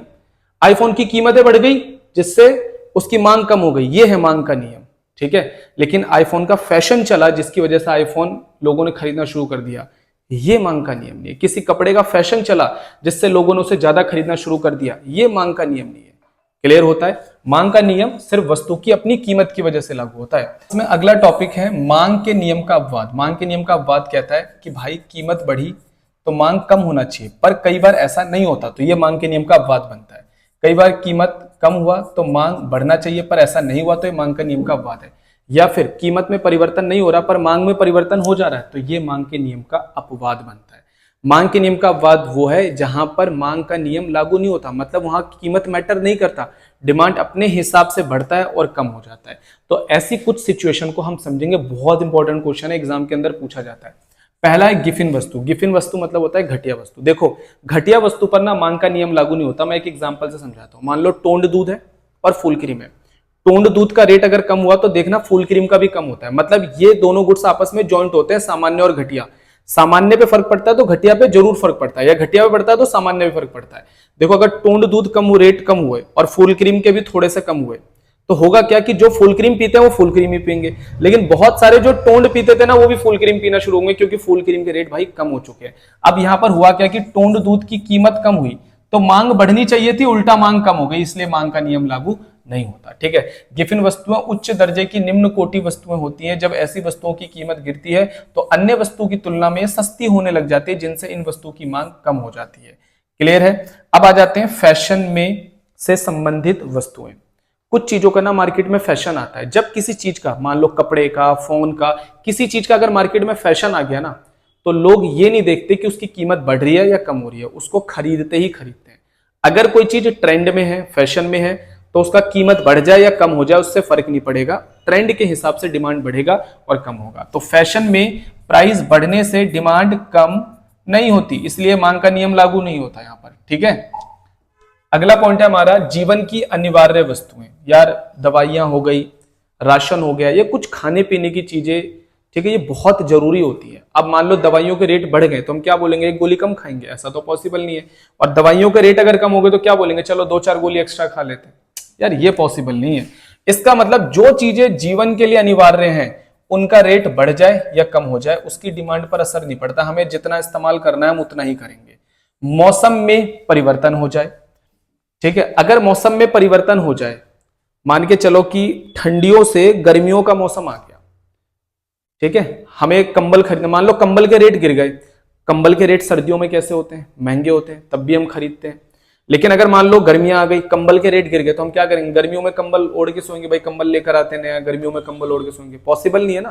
तो याद रखना, जो चीजें वेदर के अकॉर्डिंग चलती है वहां पर प्राइस नहीं चलता, मतलब उनका रेट बढ़ जाए या कम हो जाए, लोग वेदर के अकॉर्डिंग ही खरीदेंगे उसको। बात समझ में आई कि नहीं आई। अब ठंड का टाइम है तो आइसक्रीम अगर सस्ती हो जाए तो ये नहीं कि हम आइसक्रीम ज्यादा खरीदने लग जाएंगे, ठंड है भाई कोई नहीं खरीदेगा, ठीक है। तो ये वेदर के अकॉर्डिंग चल रही है। अज्ञानता, कई बार ऐसा होता है कि कस्टमर को नॉलेज नहीं होती किसी चीज की, वो किसी चीज को लेकर अवेयर नहीं होता, तो रेट बढ़ जाते हैं तब भी वो खरीद लेता है, कम हो जाते हैं तो भी खरीद लेता है। मार्केट में आप चले गए, आपको पता नहीं है कोई चीज कितने की है और जो दुकानदार है उसने आपको रेट बढ़ा के बता दिया, आप तब भी खरीद लोगे क्योंकि आपको नॉलेज नहीं थी। जबकि बढ़ी हुई कीमत पर हमें कम खरीदना चाहिए, जबकि हमें नॉलेज नहीं थी तो हमने खरीद लिया, तो यह है अज्ञानता। अगला हमारा पॉइंट है सामाजिक सम्मान की वस्तुएं। कुछ चीजें ऐसी होती है जो हमारे सम्मान और प्रतिष्ठा की चीज होती है, क्योंकि शादियों का मौसम चल रहा है तो अभी सभी लोगों को गोल्ड खरीदना है। अब गोल्ड के रेट जबकि डबल हो रखे हैं इस टाइम पर कोई फर्क नहीं पड़ता, भाई खरीदना है तो खरीदना है, वरना ये नहीं देंगे तो इज्जत चली जाएगी। लड़की को लड़के को अगर सोने का नहीं देंगे तो भाई इज्जत नहीं बचेगी समाज के अंदर। यानी कि सामाजिक सम्मान की चीजें, हीरा सोना पुरानी कलाकृतियां आदि प्रतिष्ठा के कारण खरीदी जाती हैं, इसमें रेट बढ़ जाए या कम हो जाए कोई फर्क नहीं पड़ता। क्लियर है जी। अब जो हम एक क्वेश्चन पढ़ने जा रहे हैं बड़ा इंपॉर्टेंट क्वेश्चन है और ये क्वेश्चन हमारे एग्जाम के अंदर कई तरीके से पूछा जाता है, ठीक है। क्या पूछा जाता है, मांग वक्र का ढाल, ठीक है, मांग वक्र का ढलान, मांग वक्र का ढलान ऋणात्मक क्यों होता है, ये थोड़ा 2 बार लिख दिया यहीं से। मांग वक्र का ढलान ऋणात्मक क्यों होता है, मांग वक्र का ढलान क्या होता है, जैसे ऐसे मांग वक्र बनता है ना, ये ऋणात्मक ढाल क्यों होता है, तो मैं इसके पीछे रीजन बताता हूं। यहां कीमत होती है, मांग होती है, कीमत बढ़ेगी मांग कम हो जाएगी, कीमत कम होगी मांग बढ़ेगी, ये इसका रीजन होता है। अब देखो आगे बोला, एक वस्तु की कीमत गिरने पर अधिक मात्रा में क्यों खरीदी जाती है। क्वेश्चन ये पूछ रहा है कि ऐसा क्यों होता है कि जब कीमत गिरती है तो मांग बढ़ती है और कीमत बढ़ती है तो मांग कम क्यों हो जाती है, ऐसा होता क्यों है, और इसी वजह से मांग वक्र जो है ऋणात्मक बनता है। तो क्वेश्चन ये भी पूछ सकता है कि मांग वक्र ऋणात्मक ढाल वाला क्यों बनता है, या फिर आपसे पूछ ले कीमत और मांग में विपरीत संबंध क्यों होता है, समझाओ। भाई सबका आंसर सेम है, चलिए कुछ पॉइंट से समझाता हूं। सबसे पहला ह्रासमान सीमांत उपयोगिता का नियम, ठीक है। आप मार्केट में गए, आपको एक शर्ट की जरूरत थी, आप मार्केट में गए, आपने एक शर्ट खरीदी, शर्ट कितने की है, 500 रुपए की। क्लियर हो गया। आप शर्ट खरीद के बाहर निकाल रहे थे, दुकानदार ने आपको बुलाया, बोला सर एक शर्ट और खरीद लो, बोला कितने की, 500। बोला पागल हो गया है क्या, 500 रुपए की मेरे को एक ही शर्ट खरीदनी थी, मैंने खरीद लिया, मैं जा रहा हूं, बोला दूसरी भी खरीद लो, ये क्या बात हुई। अब जैसे जाने लगे दुकानदार ने आपको रोका, बोला भाई साहब सुनो, ये जो दूसरी शर्ट है ये मेरे पास लास्ट बची है, मैं आपको 300 में दे दूंगा। अब आपके आंखों में तारे चमकेंगे कि यार अभी तो एक शर्ट उसने 500 की थी, लेकिन ये दूसरी क्योंकि एक ही बची है तो बंदा मुझे 300 में देने के लिए तैयार है, ऐसा मौका दोबारा नहीं मिलेगा, चलो भाई दूसरा भी दे दो। एक चीज याद रखना कि यहां पर उस बंदे का दूसरा शर्ट खरीदने का कोई वो नहीं था, वो दूसरा शर्ट उसने खरीदा ही इसलिए क्योंकि उसको कीमत कम मिल गई। अब जब कीमत कम मिली तो उस बंदे ने खरीद लिया। याद रखना, जब हम कोई चीज खरीदते हैं ना तो उसकी सीमांत उपयोगिता लगातार गिरने लग जाती है, तो गिरती हुई सीमांत उपयोगिता पर बंदा तभी सामान खरीदेगा जब उसका रेट कम मिले। बात समझ आई। क्योंकि आपने एक शर्ट खरीद लिया तो आपकी जो आवश्यकता थी वो पूरा हो गई, एक ही शर्ट की जरूरत थी। आप दूसरी शर्ट तभी खरीदोगे क्योंकि अब आपको दूसरी शर्ट की जरूरत है नहीं, अब तभी खरीदोगे जब उसका प्राइस आपको कम मिले। तो सबसे पहला रीजन है ह्रासमान सीमांत उपयोगिता का नियम। इस नियम के अनुसार जैसे जैसे किसी वस्तु के उपभोग में वृद्धि होती है, प्रत्येक अगली इकाई से मिलने वाली उपयोगिता घटती है, इसलिए प्रत्येक अतिरिक्त इकाई को खरीदने के लिए उपभोक्ता कम से कम कीमत देने के लिए तैयार होता है। मतलब अगली वस्तु तभी खरीदेगा जब कीमत कम होगी। अगला है हमारा आय प्रभाव। देखो होता क्या है कि जब मार्केट के अंदर चीजों के रेट कम होते हैं ना तो हमारी आय बढ़नी शुरू हो जाती है। कैसे आय बढ़ती है, मान के चलो मैं ये मार्कर खरीदने के लिए गया, ये मार्कर एक 10 रुपए का है, ठीक है। अब मैं इस मार्कर की मांग कैसे बढ़ाऊंगा? या तो मेरी आय बढ़ जाए तो मैं इस मार्कर को ज्यादा खरीद सकता हूं। दूसरा, ये मार्कर अगर 10 रुपए का है, सोचो 7 रुपए का हो जाए तो भी तो कुछ 3-3 रुपए हर मार्कर से जो बचेंगे उसको मिलाकर मैं ज्यादा मार्कर खरीद सकता हूं। इसे कहते हैं आय प्रभाव। अगर किसी वस्तु की कीमत कम होती है तो एक्चुअली में उपभोक्ता की जेब में ज्यादा पैसा बचता है, जिससे उपभोक्ता फर्दर उस चीज को ज्यादा खरीद सकता है। क्लियर? इसे हम आय प्रभाव कहते हैं। आय प्रभाव से अभिप्राय एक वस्तु की कीमत में परिवर्तन होने के फलस्वरूप क्रेता की वास्तविक आय में परिवर्तन होने के कारण वस्तु की मांगी गई मात्रा में होने वाले परिवर्तन से है। कीमत कम होने पर वास्तविक आय बढ़ जाती है। इस प्रकार वास्तविक आय बढ़ने से वस्तु की मांग में वृद्धि की जा सकती है। अगला हमारा प्रतिस्थापन प्रभाव। बहुत सिंपल है प्रतिस्थापन प्रभाव। देखो ध्यान से समझना। आप पेप्सी और कोका कोला खरीदते हो, क्लियर? अचानक ना कोका कोला की कीमत कम हो जाती है। अब जैसी कोका कोला की कीमत कम होगी तो जो लोग कोका कोला को खरीद रहे थे वो तो कोका कोला को खरीदेंगे, क्योंकि पेप्सी की कीमत अब कोका कोला के मुकाबले ज्यादा हो गई, क्योंकि कोका कोला ने रेट कम कर दिए। तो जो पेप्सी पीने वाले हैं वो भी तो कोका कोला पे आ जाएंगे। मतलब जब किसी चीज की कीमत कम होती है तो उससे जुड़े हुए जितनी भी चीजें होती हैं उनके कस्टमर भी उस चीज पर आने शुरू हो जाते हैं, जिससे उसकी मांग बढ़ जाती है। बात समझ में आई? अगर मार्केट के अंदर अचानक पेप्सी के रेट कम होंगे, कोका कोला के रेट कम होंगे, तो कोका कोला जो पीते हैं वो तो कोका कोला ही पियेंगे, लेकिन जो पेप्सी पीते हैं, थम्स अप पीते हैं, वो कस्टमर भी आने शुरू हो जाएंगे, जिससे कोका कोला की मांग बढ़ेगी। कीमत कम होते ही मांग बढ़ जाएगी। याद रखना, इसे प्रतिस्थापन प्रभाव कहते हैं। अगला, उपभोक्ता समूह का आकार। जब किसी चीज के रेट मार्केट में कम होते हैं तो उसे खरीदने वाले लोगों की संख्या बढ़ जाती है। जिन्हें नहीं खरीदना वो भी खरीदते हैं। कोई चीज सेल में लग जाती है मार्केट में, तो जो गुजरने वाले लोग हैं जिन्हें नहीं खरीदना था वो भी उस पर टूट पड़ते हैं। तो इससे मांग क्या हो जाती है? बढ़ जाती है। अगला है विभिन्न प्रयोग। बेटा जब किसी चीज के रेट कम होते हैं तो लोग उसका इस्तेमाल बढ़ाना शुरू कर देते हैं। ठीक है, दूध के रेट कम हो जाए तो कहीं ना कहीं दही भी जमेगी घर के अंदर, दूध उबाल के भी पिया जाएगा, चाय भी पिया जाएगा और दूसरे काम भी शुरू हो जाएंगे दूध के, है ना। तो कहीं ना कहीं चीजों के जब रेट कम होते हैं तो लोग उसका इस्तेमाल और चीजों में बढ़ाते हैं, जिससे उसकी मांग बढ़नी शुरू हो जाती है। क्लियर है? अब जो हम यहां पर हमने व्यक्तिगत मांग को पूरा समझ लिया कि व्यक्तिगत मांग क्या है, उसकी तालिका, अनुसूची, सारी चीजें हमने व्यक्तिगत मांग की समझी। अब हम थोड़ा सा बाजार मांग को भी समझ लेते हैं कि बाजार मांग का मतलब क्या होता है। देखो, एक बाजार के अंदर खरीदने वाले जनरली एक से ज्यादा लोग होते हैं। आप जिस मार्केट में भी जाते हो देखते हो वहां भीड़ भाड़ लगी रहती है। तो आप तो खरीद रहे हो लेकिन आपके साथ हजारों लोग और भी तो खरीद रहे हैं वहां पर। तो आपकी मांग व्यक्तिगत मांग है, लेकिन आप सारे लोगों की मांग को अगर जोड़ दो तो वो वहां पर बाजार मांग बन जाती है। बाजार में उपस्थित सभी उपभोक्ताओं की मांग को बाजार मांग कहते हैं। बाजार मांग को प्रभावित करने वाले तत्व कौन से हैं? देखो, वही सारे तत्व बाजार मांग को प्रभावित करते हैं जो व्यक्तिगत मांग को प्रभावित करते हैं। कौन कौन से तत्व हैं भाई, जरा समझते हैं। अपनी कीमत वस्तु की, फैशन, रुचि, प्राथमिकता। मार्केट में जिस चीज का फैशन होगा, रुचि होगी, प्राथमिकता होगी, मांग उसकी बढ़ेगी। भविष्य में कीमत परिवर्तन की संभावना, परिवार में सदस्यों की संख्या में परिवर्तन हो जाए, उपभोक्ता की आय में परिवर्तन हो जाए, संबंधित वस्तुओं की कीमत में परिवर्तन, इन सब से बाजार मांग भी प्रभावित होती है और व्यक्तिगत मांग भी प्रभावित होती है। लेकिन बाजार मांग के कुछ स्पेशल पॉइंट्स हैं, उनको मैं समझा देता हूं। अगला है जनसंख्या का आकार और संरचना। देखो, अगर मार्केट के आसपास जो जनसंख्या है वो तेजी से बढ़ रही है तो मांग बढ़ेगी, और जनसंख्या कम होने पर मांग कम हो जाएगी। क्लियर है? इसी तरीके से जो संरचना होती है वो भी प्रभावित करती है। अगर बाजार में ज्यादातर बच्चे हैं तो मार्केट के अंदर खिलौने, बच्चों के कपड़े ये ज्यादा बिकेंगे। अगर मार्केट के आसपास रहने वाले ज्यादातर महिलाएं हैं तो वहां पर महिलाओं की वस्तुएं ज्यादा बिकेंगी, और ज्यादातर अगर स्टूडेंट्स हैं तो स्टूडेंट्स के हिसाब से चीजें वहां पर ज्यादा बिकेंगी। तो मार्केट का आकार और मार्केट की संरचना दोनों ही हमारी मांग को, बाजार मांग को प्रभावित करते हैं। संरचना के बारे में नीचे लिखा है कि पुरुष, महिलाएं, बच्चे जो ज्यादा है उनकी मांग उसके हिसाब से प्रभावित होती है। अगला है मौसम और जलवायु में परिवर्तन। बाजार के अंदर मौसम और जलवायु के अनुसार भी मांग में परिवर्तन आता है। जब ठंडियों का मौसम आता है तो बाजार में आइसक्रीम की मांग बढ़ने लग जाती है। गर्मियों का मौसम आ जाता है, उल्टा बोल दिया, जब ठंडियों का मौसम आता है तो मूंगफली वगैरह और जो गर्म चीजें होती है उनकी मांग बढ़ती है, और गर्मियों के मौसम में आइसक्रीम, सॉफ्ट ड्रिंक्स, इनकी मांग बाजार में बढ़नी शुरू हो जाती है। ठीक है, इसी तरह से कपड़ों में भी चेंज आता है, हर चीज में चेंज आता है। अगला है आय का वितरण। अब एक चीज समझो, अगर बाजार के आसपास रहने वाले लोग बहुत गरीब हैं तो गरीब लोग कहां ज्यादा खर्च कर पाते हैं, तो मांग बहुत डाउन होती है। अगर बाजार के आसपास रहने वाले लोग बहुत लग्जीरियस है, मतलब बहुत अमीर है, तो अमीर लोग भी ना भाई बहुत सिलेक्टिव चीजें खरीदते हैं और कम चीजें खरीदते हैं। याद रखना, अमीरों की मांग भी बहुत कम होती है।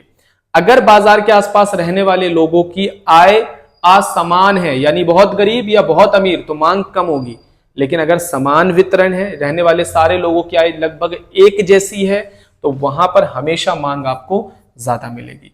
तो अगर बाजार के आसपास रहने वाले लोगों की आय अवितरित है, मतलब बोल सकते हैं कि असमान है, गरीब या फिर अमीर बहुत है, तो मांग कम होगी, और अगर बराबर है तो मांग ज्यादा होगी। ये मांग के कुछ स्पेशल पॉइंट है, बाजार मांग के कुछ स्पेशल पॉइंट है, 3-4, ये आप अच्छे से याद रख लेना। तो यहां पर हमारा बाजार मांग भी खत्म हो जाता है। अब हमारा बाजार मांग अनुसूची और रेखा चित्र या फिर वक्र बोल लो। बाजार मांग अनुसूची क्या है, देखो जैसे आप इसको यहां पर समझ सकते हो। मान लो कीमत 10 रुपए, 20 रुपए, 30 रुपए। मान लेता हूं कि अभी बाजार में दो उपभोक्ता हैं, सिर्फ ए और बी। एग्जाम्पल है, दो ही उपभोक्ता है। ए कहता है भाई 10 रुपए पे 30 इकाई खरीदूंगा, बी कहता है 20 इकाई खरीदूंगा। दोनों को जोड़ दे तो बाजार की कुल मांग 10 रुपए पे 50 इकाई है। जैसी कीमत 20 होती है, कहता नहीं भाई मैं 20 इकाई खरीदूंगा, मैं 15। दोनों को जोड़ दे तो कितनी हो जाती है, 35 इकाई, यानी 20 रुपए पे 35 इकाई की मांग है। 30 करते हैं तो ए कहता है 10 खरीदूंगा, बी कहता है 8। दोनों को जोड़ दे तो 18 इकाई हो जाती है, यानी कि 30 रुपए पे बाजार मांग 18 इकाई है। क्लियर। अगर हम इसका डायग्राम बनाए तो आप डाटा लेकर डायग्राम बना सकते हो। वैसे इसका अगर हम रफ हैंडली बनाए तो देखो ऐसे भी अंदाजा लग ही जाता है, यहाँ कीमत है, यहाँ मांग है, ऐसे भी अंदाजा लग जाता है कि भाई मान के चलो कि ये है ए की मांग, ये है बी की मांग, थोड़ा मैंने इधर रखा है, और दोनों का जोड़ के बनेगा तो ये हो जाएगा ए प्लस बी की मांग। क्लियर है। तो आप थोड़ा सा रफ हैंड डायग्राम भी हम क्रिएट कर सकते हैं। बच्चों नेक्स्ट टॉपिक हम स्टार्ट करने जा रहे हैं, मांग में परिवर्तन, या फिर आप बोलो मांग की मात्रा में परिवर्तन। तो यहां से जो ये जो टॉपिक है, इसमें से 1-1 मार्क्स के क्वेश्चंस एमसीक्यू की फॉर्म में काफी सारे आ जाते हैं, और 5 मार्क्स और 6 मार्क्स की फॉर्म में भी क्वेश्चन आते हैं, 3 मार्क्स में भी पूछे जाते हैं। तो यहां से काफी सारे डिफरेंस बन सकते हैं, काफी सारे छोटे छोटे क्वेश्चंस भी बन सकते हैं। अगर आपने ये चार्ट समझ लिया तो आपको ये पूरा का पूरा टॉपिक समझ में आ जाएगा, और मैं फिर बता भी दूंगा कि यहाँ से किस किस तरीके से क्वेश्चन बनाए जा सकते हैं। सबसे पहले तो मांग में जो परिवर्तन होता है वो दो चीजों की वजह से होता है। एक तो होता है कीमत की वजह से, और दूसरा होता है अन्य तत्व की वजह से। अन्य तत्व मतलब संबंधित वस्तुओं की कीमत, उपभोक्ता की आय, उपभोक्ता की अभिरुचि, प्राथमिकता, है ना, परिवार में सदस्यों की संख्या, ऋतु में परिवर्तन, तो ये सारा अन्य तत्व के अंदर आ जाता है। अगर कीमत की वजह से मांग में परिवर्तन आता है तो इसे कहते हैं मांग की मात्रा में परिवर्तन। ये वर्ड याद रखना है, मांग की मात्रा में परिवर्तन। और कीमत को छोड़कर अगर किसी और वजह से मांग में परिवर्तन आता है तो इसे सिर्फ मांग में परिवर्तन कहा जाता है, सिर्फ मांग में परिवर्तन। जैसे परिवार के सदस्यों की संख्या परिवर्तन होने से मांग में चेंज आया तो ये मांग में परिवर्तन है, ठीक है। इसी तरीके से संबंधित वस्तुओं की कीमत में चेंज हुआ तो मांग चेंज हुआ, तो ये मांग में परिवर्तन है, ठीक है, याद रखना है। कीमत की वजह से चेंज होगा तो मांग की मात्रा में परिवर्तन। अब अगर कीमत की वजह से मांग बढ़ती है, तो कीमत कम होने पर मांग बढ़ती है तो इसे मांग का विस्तार कहा जाता है, और इसी तरीके से कीमत बढ़ने पर मांग कम होता है तो इसे मांग का संकुचन कहा जाता है। इसी तरीके से अन्य तत्वों की वजह से अगर मांग बढ़ता है तो मांग में वृद्धि, और अन्य तत्वों की वजह से अगर मांग में कमी आती है तो ये मांग में कमी कहलाता है। अब अगर हम इसका टेबल देखें, यहां देखो प्राइस कम हो रहा है इसलिए डिमांड इंक्रीज हो गया, यहां पर प्राइस बढ़ रहा है इसलिए मांग कम हो गया। यहां पर चेक करें, प्राइस में कोई फर्क नहीं पड़ रहा है, यहां पर अन्य तत्व हमने आय ले लिया है, आय, वाई से हमने यहां पर आय को डिनोट करा है। आय बढ़ गई जिसकी वजह से मांग बढ़ा, यहां पर आय कम हो गई जिसकी वजह से मांग क्या हो गया, कम हो गया। मतलब यहां पर मांग को परिवर्तन करने के लिए कीमत नहीं है बल्कि अन्य तत्व है। क्लियर हो गया। अगर हम इसके रेखा चित्र को देखें तो जब भी कीमत की वजह से मांग में परिवर्तन आता है तो इसके रेखा चित्र को संचलन के माध्यम से दर्शाया जाता है। आप यहां पे चेक करो, पहले कीमत इतनी थी, ठीक है, अब जैसे ही कीमत कम हुई तो मांग बढ़ गई, तो ये हुआ मांग वक्र पर संचलन। तो जब कीमत कम होने से मांग बढ़ती है तो मांग वक्र नीचे की तरफ संचलन करता है, देखो नीचे की तरफ संचलन हो रहा है। क्लियर हो गया। इसी तरीके से अगर पहले ये कीमत थी P, जैसी हमने कीमत को बढ़ाया देखो मांग अपने आप क्या हो गया, कम हो गया, तो इसे कहते हैं ऊपर की तरफ संचलन, मतलब मांग इधर की तरफ जा रही है। क्लियर है, यह है ऊपर की तरफ संचलन। इसी तरीके से अगर अन्य तत्वों की वजह से मांग बढ़ जाता है, ठीक है। तो यहाँ कीमत में कोई परिवर्तन नहीं होता, अन्य तत्वों की वजह से मांग बढ़ता है तो मांग क्या हो जाता है, मांग खिसक जाता है किस तरफ, दाईं तरफ। और अन्य तत्वों की वजह से मांग कम हो जाता है तो मांग बाईं तरफ खिसक जाता है। तो यहां पर याद रखना है, अन्य तत्वों की वजह से मांग वक्र पर खिसकाव होता है। तो ये तो हमने चार्ट को समझा। अब मैं आपको समझाता हूं कि यहां से कैसे कैसे क्वेश्चन बना सकता है एग्जामिनर, ठीक है। वन बाय वन करके समझेंगे। सबसे पहला क्वेश्चन यहां से बनाया जा सकता है कि मांग की मात्रा में और मांग में परिवर्तन बताइए। इन दोनों के बीच डिफरेंस आएगा। आप एक टेबल बना लेना, एक तरफ लिखना मांग की मात्रा में परिवर्तन और एक तरफ लिखना मांग में परिवर्तन। सबसे पहला 3-4 पॉइंट लिखने होंगे। पहला लिखना कि जब मांग अपनी कीमत की वजह से परिवर्तित होती है तो उसे मांग की मात्रा में परिवर्तन कहते हैं। और जब कीमत को छोड़कर अन्य तत्वों की वजह से मांग में परिवर्तन आता है तो उसे मांग में परिवर्तन कहते हैं, ठीक है। पहला पॉइंट ये हो गया। दूसरा पॉइंट, इसके अंतर्गत मांग का विस्तार और संकुचन होता है, दूसरा पॉइंट है। और इसके अंतर्गत मांग में वृद्धि और मांग में कमी होती है। 2 पॉइंट हो गए। तीसरे पॉइंट में इन दोनों में से कोई भी एक टेबल बना लेना, ठीक है। और इन दोनों में से कोई एक भी टेबल बना लेना। तो मतलब इस तरफ इन दोनों में से कोई एक टेबल और इस तरफ इन दोनों में से कोई एक तरफ। उसके बाद यहां पर लिखना है कि यहां पर जब मांग अपनी कीमत की वजह से परिवर्तित होती है तो मांग वक्र पर संचलन होता है। और जब अन्य तत्वों की वजह से मांग में परिवर्तन आता है तो यहां पर मांग वक्र का खिसकाव होता है। क्लियर हो गया। इसके अंतर्गत संचलन कहां होता है, नीचे की तरफ संचलन और ऊपर की तरफ संचलन होता है। ये दोनों डायग्राम बना के दिखा दो। इसके अंतर्गत दाईं तरफ और बाईं तरफ खिसकाव होता है और ये दोनों डायग्राम बना के दिखा दो। क्लियर हो गया। तो अगर आपको ये डिफरेंस लिखने हैं तो जैसे जैसे मैंने बोला आप वीडियो को पॉज करके लिख भी सकते हो। तो ये तो हो गया हमारा एक डिफरेंस। अब आता है डिफरेंस नंबर 2। डिफरेंस नंबर 2 आता है इन दोनों के बीच में, विस्तार और संकुचन के बीच में अंतर बताओ।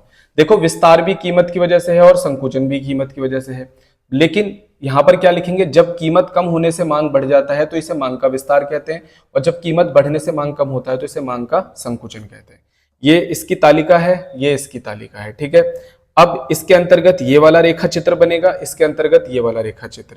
इसमें लिख देना है यहाँ नीचे की तरफ संचलन होता है, यहाँ ऊपर की तरफ संचलन। तो ये डिफरेंस आ गया आपका, ठीक है।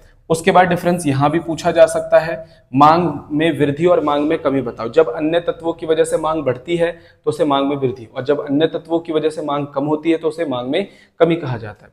आप ये टेबल इस तरफ बनाए, ये टेबल इस तरफ बनाए, ये वाला डायग्राम इधर बनाएंगे, ये वाला डायग्राम इधर। नीचे लिख देंगे यहाँ दाईं तरफ खिसकाव होता है और यहाँ बाईं तरफ खिसकाव होता है। अब तो ये हो गया। अब एग्जामिनर क्या करता है कि हमसे इसके बीच में भी डिफरेंस पूछ लेता है। मांग वक्र पर संचलन और मांग वक्र पर खिसकाव में अंतर बताओ। इन दोनों के बीच में अंतर पूछता है। तो हम इसमें क्या लिखेंगे, जब मांग अपनी कीमत की वजह से परिवर्तित होती है तो रेखा चित्र पर मांग वक्र पर संचलन होता है। इसी तरीके से जब मांग कीमत को छोड़कर अन्य तत्वों की वजह से परिवर्तन होता है तो मांग वक्र पर खिसकाव होता है। क्लियर हो गया। अब संचलन के अंतर्गत क्या होता है, मांग वक्र पे विस्तार होता है और क्या होता है, संकुचन होता है। और खिसकाव के अंतर्गत क्या होता है, मांग में वृद्धि होती है और मांग में कमी होती है। उसके बाद संचलन के अंतर्गत नीचे की तरफ संचलन होता है और ऊपर की तरफ संचलन होता है। दोनों डायग्राम बना के दिखा दो। और खिसकाव के अंतर्गत दाईं तरफ खिसकाव होता है और बाईं तरफ खिसकाव होता है। दोनों डायग्राम बना के दिखा दो। तो ये हो गया हमारा तीसरा डिफरेंस। अब एक डिफरेंस आ जाता है कि मांग में विस्तार और मांग में वृद्धि में अंतर बताओ। ये इंपॉर्टेंट है, कई बार पूछा जाता है। मांग में विस्तार और मांग में वृद्धि, जैसा कि विस्तार में भी मांग बढ़ता है और वृद्धि में भी मांग बढ़ता है, लेकिन विस्तार में मांग बढ़ता है कीमत की वजह से और वृद्धि में मांग बढ़ता है अन्य तत्वों की वजह से। जब कीमत की वजह से मांग बढ़ती है तो मांग में विस्तार और जब अन्य तत्वों की वजह से मांग बढ़ती है तो मांग में वृद्धि। इसका टेबल इस साइड बनाओ, इसका टेबल इस साइड बनाओ।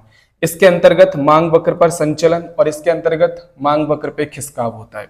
संचलन किधर होता है, नीचे की तरफ। ये वाला टेबल, ये डायग्राम बना दो और इधर ये वाला डायग्राम बना के दिखा दो। क्लियर हो गया। अब आ जाते हैं, एग्जाम में पूछा जाता है संकुचन और कमी के बीच में अंतर बता दो। ठीक है, यहां भी मांग कम होती है और यहां पर भी मांग कम होती है। ठीक है, लेकिन यहां पे लिखेंगे जब कीमत बढ़ने की वजह से मांग कम होती है तो ये मांग का संकुचन है और जब अन्य तत्वों की वजह से मांग कम होता है तो ये मांग में कमी है। ये रही इसकी तालिका, ये इसकी तालिका, ये इसका डायग्राम है, ये इसका डायग्राम है। इसके अंतर्गत नीचे ऊपर की तरफ संचलन होता है और इसकी तरफ बाईं तरफ खिसकाव होता है। क्लियर हो गया आपको? तो यहां से एग्जाम के अंदर आपसे कैसा भी क्वेश्चन पूछा जा सकता है।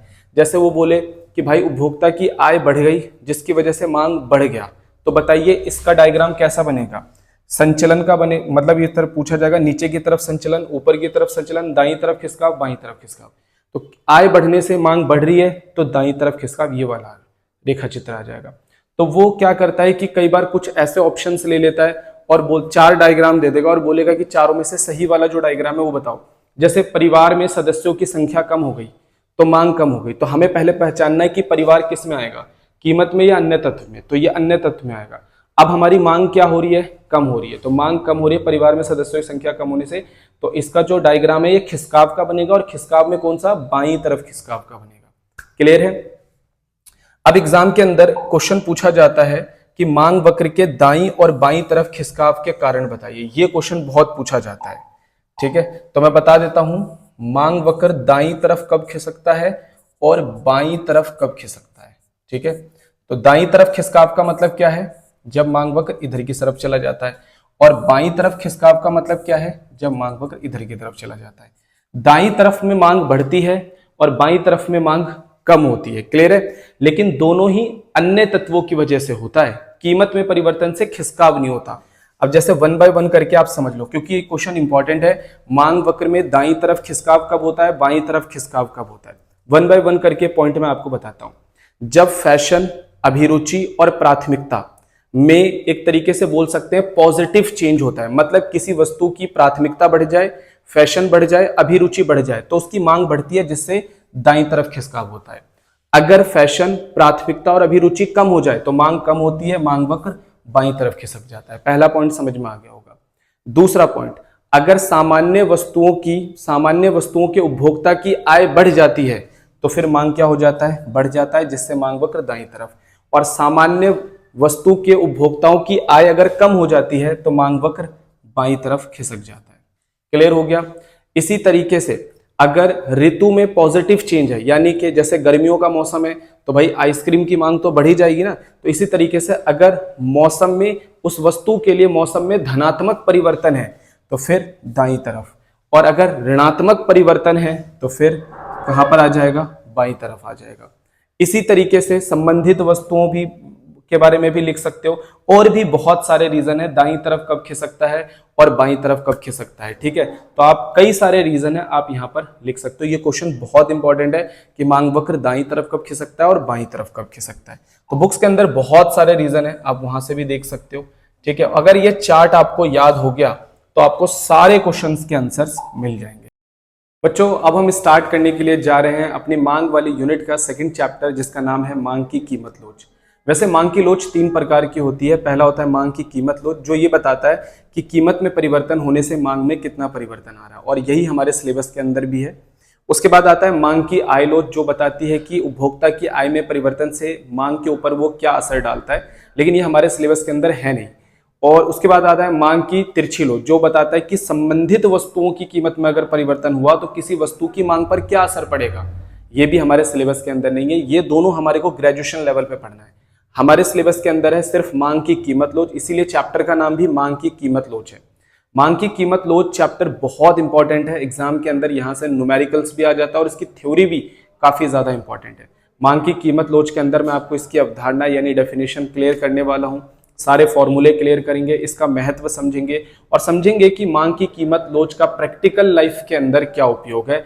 इसके अलावा मांग की कीमत लोच को हम कैलकुलेट करना भी सीखेंगे और इसकी सारी श्रेणियां भी सीखेंगे, ठीक है? काफी इंपॉर्टेंट चैप्टर है, ध्यान से समझ लेना, ठीक है? तो आइए स्टार्ट करते हैं।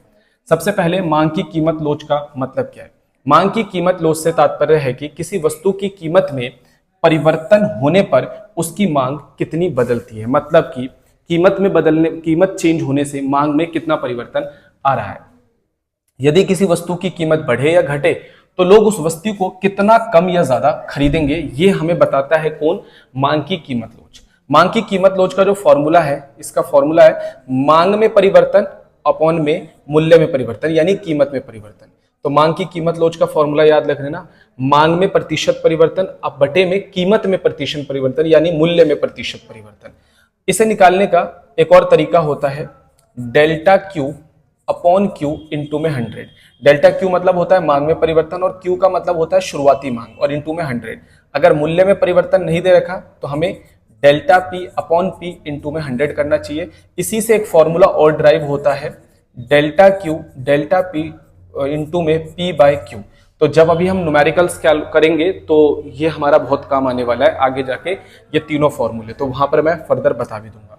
चलिए अब हम समझते हैं मांग की कीमत लोच का क्या महत्व है, क्यों हम इस टॉपिक को पढ़ रहे हैं, मांग की कीमत लोच को पढ़ क्यों रहे हैं, इसका महत्व क्या है, जरा ध्यान से समझना। कीमत तय करने में ये मदद करता है, ठीक है। जितने भी लोग सामान बेचते हैं तो मांग की कीमत लोच उनको क्या करता है, कीमत को तय करने में मदद करता है। अच्छा एक चीज और समझना है हमें कि जैसे कि अगर कीमत बढ़ रहा है या कीमत कम हो रहा है और उसकी वजह से मांग में बहुत तेजी से परिवर्तन आ रहा है, तो यानी याद रखना यहां पर मांग की लोच कैसी है, अधिक है, यानी कि ईडी अधिक है। यहां पर ईडी मतलब elasticity of demand, short form में मांग की लोच को ईडी कहते थे, ठीक है। इसी तरीके से अगर कीमत बढ़ती है या फिर कीमत कम होती है पर इसका मांग पे ज्यादा असर नहीं पड़ता, तो यहां पर जो मांग की लोच होती है यानी वो कैसी होती है, कम होती है। क्लियर हो गया? ये बात सबको पता होना चाहिए कि अगर कीमत में परिवर्तन हो रहा है और उससे मांग में भी परिवर्तन हो रहा है तो इसका मतलब मांग की लोच अधिक है। कीमत में परिवर्तन हो रहा है और मांग में जितना कम परिवर्तन होगा या नहीं होगा परिवर्तन तो मांग की लोच कम है। क्लियर? फिर से क्लियर कर देता हूं, अगर कीमत में परिवर्तन हो रहा है तो मांग जितना ज्यादा परिवर्तन होगा मांग की लोच उतनी अधिक है और जितना कम परिवर्तन होगा मांग की लोच उतनी ज्यादा कम है। क्लियर हो गया? आइए जरा समझते हैं। कहता है अगर किसी वस्तु की मांग लोचदार नहीं है, लोचदार ना होने का मतलब कि अगर आप किसी वस्तु की कीमत को बढ़ा देते हो, मान लो मैं ये मार्कर बेच रहा हूं और इस मार्कर की कीमत को मैं बढ़ा देता हूं या फिर कम कर देता हूं लेकिन इसकी मांग पर कोई असर नहीं पड़ता। फिर से समझना, अगर मैं इस मार्कर की कीमत को बढ़ा देता हूं या कम कर देता हूं लेकिन इसकी मांग पर कोई असर नहीं पड़ता तो मुझे ये बात समझ जानी चाहिए कि मुझे इस मार्कर की कीमत ज्यादा रखनी है, क्योंकि कीमत ज्यादा रखने पर भी लोग खरीद रहे हैं तो इससे मेरा लाभ बढ़ेगा। तो वही चीज कह रहा है कि अगर मांग अलोचदार है, कीमत बढ़ाने और कम होने पर कोई फर्क नहीं पड़ता, तो उत्पादक को चाहिए कि वो उस चीज की कीमत ज्यादा तय कर दे। कीमत बढ़ाने पर मांग बहुत कम नहीं घटती यानी कि लाभ बढ़ सकता है। क्लियर हो गया? अगर किसी चीज की मांग लोचदार है, मान लो ये मार्कर है, इस मार्कर को जैसी मैं कीमत बढ़ाता हूं ये मार्केट में बिकना बंद हो जाता है, तो इसका मतलब कीमत चेंज होने से मांग तुरंत चेंज हो रही है, मतलब मांग लोचदार है। तो समझदारी इसमें है कि मैं इसकी कीमत कम रखूं, क्योंकि अगर जरा सा भी कीमत बढ़ाया तो मेरा मार्कर बिकना बंद, मेरा लाभ गया। तो वो ये चीज कह रहा है कि कीमत बढ़ाने पर मांग काफी घट सकती है यानी हानि हो सकता है। ठीक है भाई? तो एक चीज आपको समझ में आया। अगले नंबर पे आता है सरकार की कर नीति। आपको पता होना चाहिए कि सरकार अलग अलग चीजों पर अलग अलग कर लगाती है। कुछ चीजों पर बहुत हाई टैक्सेस लगाती है, कुछ चीजों पर बहुत लो टैक्सेस लगाती है। सरकार भी टैक्स लगाते टाइम मांग की लोच का इस्तेमाल करती है। कैसे, मैं आपको समझाता हूं। दारू, शराब, गुटखा, तंबाकू, इनके ऊपर सरकार बहुत ज्यादा टैक्स लगाती है जिसकी वजह से इसके रेट बहुत हाई हो जाते हैं, लेकिन फिर भी क्या मार्केट में इसकी मांग कम होती है? नहीं। यानी कि गुटखा, तंबाकू, शराब, इन सब चीजों के प्राइस अगर बढ़ा भी दिए जाएं तो भी मांग कम नहीं होती, तो इसलिए सरकार इनके ऊपर ज्यादा टैक्स लगाती है। तो जिन चीजों की मांग अलोचदार होती है, कीमत बढ़ाने और कम करने पर कोई फर्क नहीं पड़ता, सरकार उनके ऊपर अधिक कर लगाकर अपनी आय बनाती है। लेकिन जिन चीजों की मांग लोचदार होती है, भाई मान के चलो कि इस मार्कर को मार्केट में बेचने वाले बहुत सारे, सरकार इसके ऊपर टैक्स लगाएगी तो बिकना बंद हो जाएगा। बहुत सारी चीजें ऐसी हैं जिन पे सरकार अगर टैक्स लगा दे तो वो चीजें बिकनी बंद हो जाएंगी, यानी वो चीजें कम हो जाएंगी, तो इसलिए सरकार उनका प्राइस कम रखती, मतलब सरकार उनके ऊपर टैक्स कम लगाती है। क्लियर? तो जो चीजें लोचदार होती हैं, जिनकी मांग लोचदार होती है, सरकार हमेशा उन पे कर बढ़ाने से डरती है। ठीक है? कर बढ़ाने पर लोग खरीद कम कर देंगे, इसलिए सरकार क्या करती है, उस पर कर कम रखती है, मतलब उससे कम आय कमाने की सोचती है। ठीक है? तो 1 मार्क्स में भी पूछे जा सकते हैं ये क्वेश्चन, 1 मार्क्स में पूछे जा सकते हैं। ठीक है भाई? कि सरकार अलोचदार वस्तुओं पर ज्यादा कर लगाती है या लोचदार वस्तुओं पर, और कारण क्या है, तो वो भी पूछ लिया जाएगा आपसे। अगले नंबर पे है उत्पादन योजना में परिवर्तन। ठीक है? अगर मांग लोचदार है, लोचदार का मतलब भाई मैं अगर इस मार्कर को बना रहा हूं, ठीक है, और जैसे ही मैं इसकी कीमत कम करूंगा तो इसकी मांग बढ़ जाएगी। ठीक है? और जैसे इसकी कीमत बढ़ाऊंगा तो इसकी मांग क्या हो जाएगी, कम हो जाएगी। तो मुझे अपने उत्पादन योजना में क्या करना है, जब मैं इसकी कीमत कम कर रहा हूं तो मुझे पहले ही तैयारी करनी होगी क्योंकि मुझे पता है कीमत कम करते ही मार्कर ज्यादा बिकेगा, तो मुझे बनाना भी तो ज्यादा पड़ेगा। तो अगर कोई चीज लोचदार है, अगर किसी चीज की मांग लोचदार है, तो कीमत कम करने पर तुरंत आपको उत्पादन बढ़ाना है, और कीमत बढ़ाने पर तुरंत आपको उत्पादन कम कर देना है। ठीक है, तो इसने लोचदार में यही बताया, कीमत घटाने पर मांग बढ़ सकती है, उत्पादन बढ़ाना पड़ेगा। और इसी तरीके से अगर किसी चीज की मांग अलोचदार है, मतलब मैं अगर इसकी कीमत बढ़ा दूं या कम कर दूं, अगर मैं इसकी कीमत कम भी कर दूं तो भी ये इतना ही बिकेगा, कोई फर्क नहीं पड़ेगा, तो यहां पर मेरा उत्पादन नहीं बढ़ेगा। तो उत्पादक को यह जानने में मदद मिलती है कि अगर वस्तु लोचदार है तो उत्पादन बढ़ाना पड़ता है कीमत कम करने पर, अलोचदार है तो फिर अगर कीमत कम करने पर भी उत्पादन समान ही रखना पड़ता है। अगला है व्यापारिक निर्णय लेने में सहायता होता है। अगर मांग लोचदार है, अगर मांग लोचदार है तो भाई, अगर ये मार्कर की मांग लोचदार है, मतलब इसकी कीमत बढ़ाने और कम करने पर इसकी मांग पे फर्क पड़ता है, तो मुझे बहुत सोच समझकर निर्णय लेना पड़ेगा, क्योंकि मुझे पता होना चाहिए कि कीमत जरा सा भी बढ़ाया तो बिकना बंद हो जाएगा। और सेम अगर ये अलोचदार है तो मैं अगर इसकी कीमत बढ़ा भी दूं, कम भी कर दूं तो कोई फर्क नहीं पड़ेगा। मतलब मुझे निर्णय लेते समय ज्यादा सावधानी रखने की जरूरत नहीं है। तो बस यही चीज यहां पर ये क्लियर कर रहा है। उपभोक्ता व्यवहार समझने में, ठीक है, अगर लोग कीमत बढ़ने पर भी खरीद रहे हैं तो इसका मतलब उस वस्तु की मांग कैसी है, अलोचदार है, और उपभोक्ता उस वस्तु पर क्या है, निर्भर है। इसी तरीके से अगर कीमत बढ़ते ही उपभोक्ता खरीदना कम कर देता है तो मतलब मांग लोचदार है और उपभोक्ता संवेदनशील है, यानी कि उस वस्तु के ऊपर निर्भर नहीं है। तो अगर पता लगाना हो कि उपभोक्ता वस्तु पे निर्भर है या नहीं है, तो चेक करो कि उसकी मांग लोचदार है या बेलोचदार है, इससे पता चल जाएगा आप लोगों को। क्लियर होता है जी। अब आ जाते हैं मांग की कीमत लोच को प्रभावित करने वाले तत्व।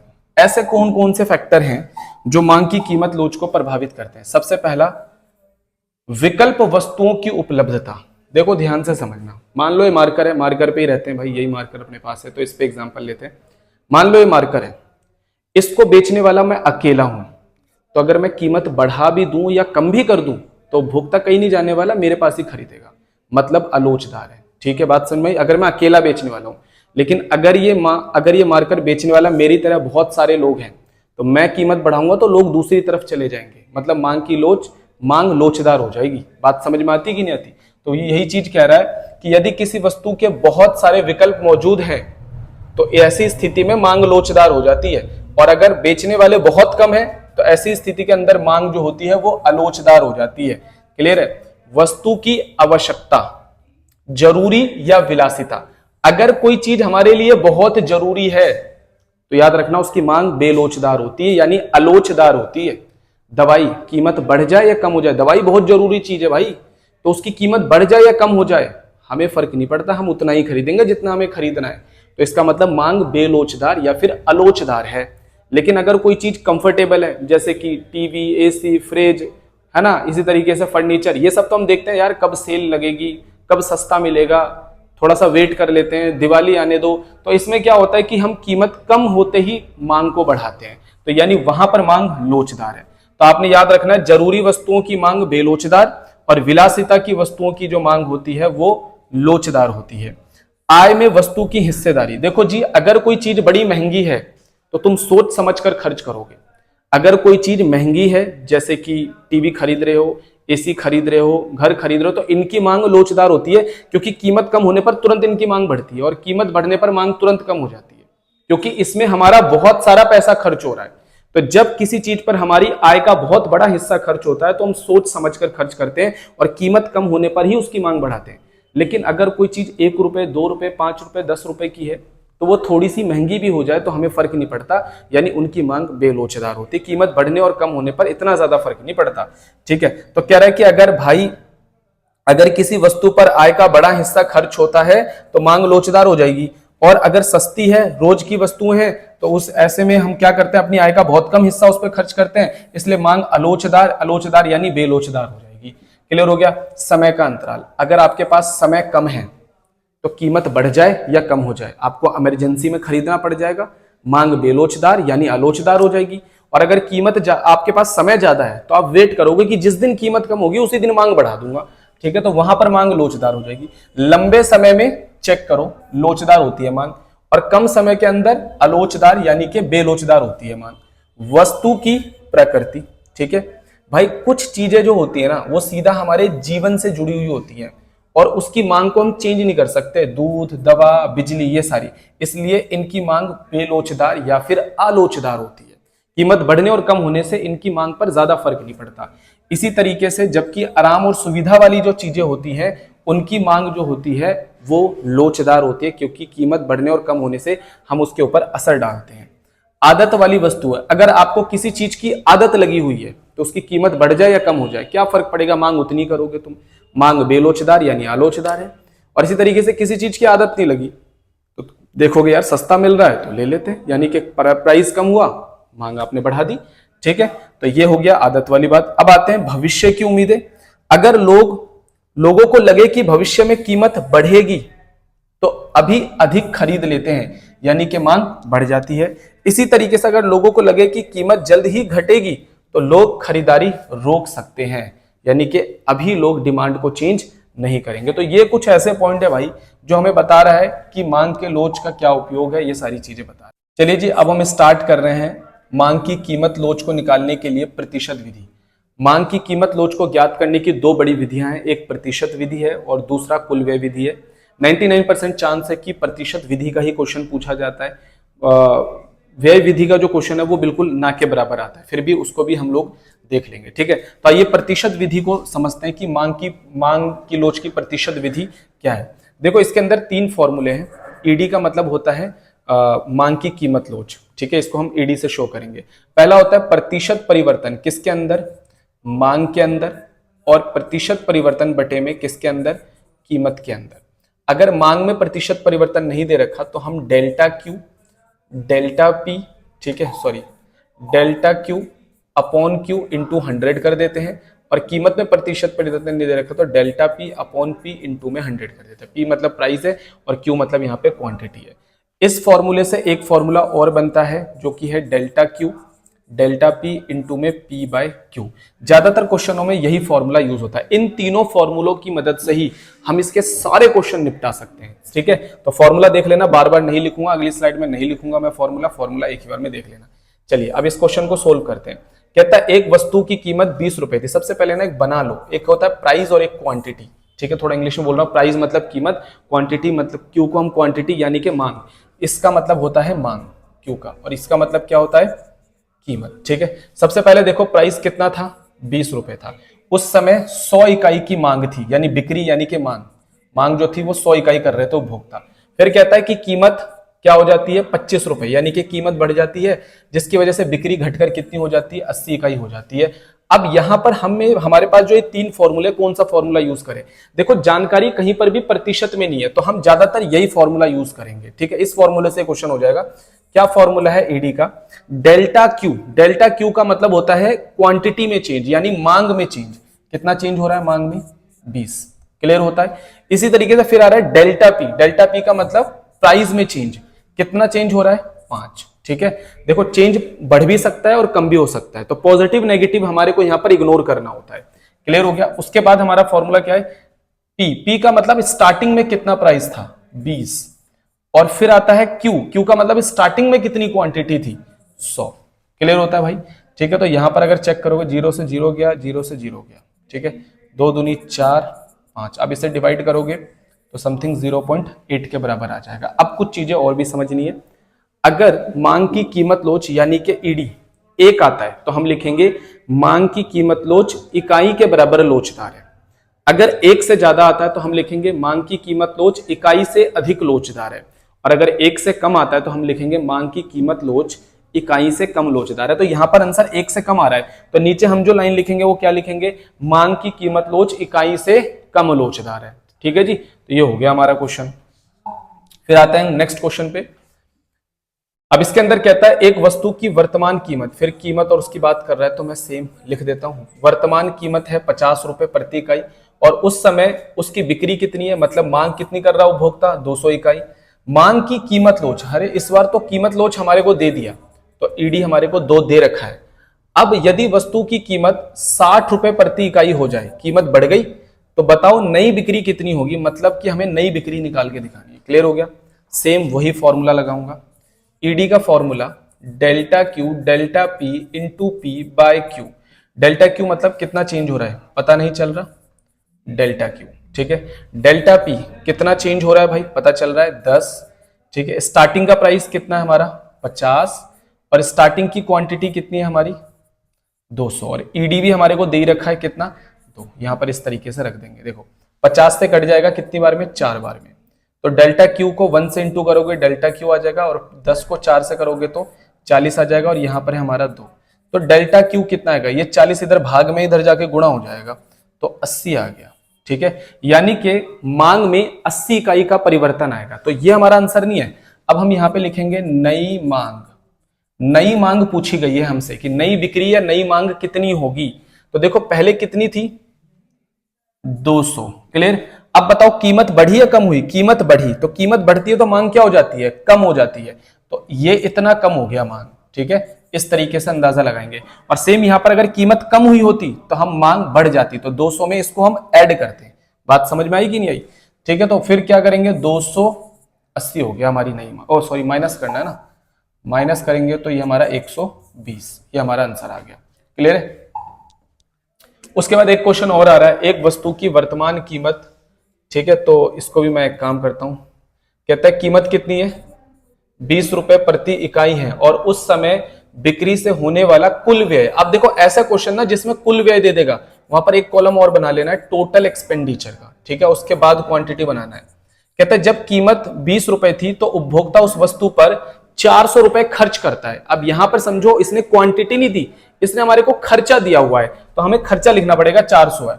बाद में कीमत बढ़कर कितनी हो जाती है 25 हो जाती है, रुपए हो जाती है, और उस समय कुल व्यय 375 हो जाता है, कुल व्यय हो गया 375 रुपए, ठीक है। इस वस्तु की मांग की कीमत लोच यानी ईडी ज्ञात करो। अब हमें अगर ईडी ज्ञात करना है तो हमें ये वाली क्वांटिटी भी निकालनी पड़ेगी और ये भी, तभी तो हम ईडी का delta Q delta P into P by Q का फॉर्मूला लगा पाएंगे। जब तक हम ये फॉर्मूला नहीं लगा पाएंगे जब तक हम ये दोनों चीजें ना करें।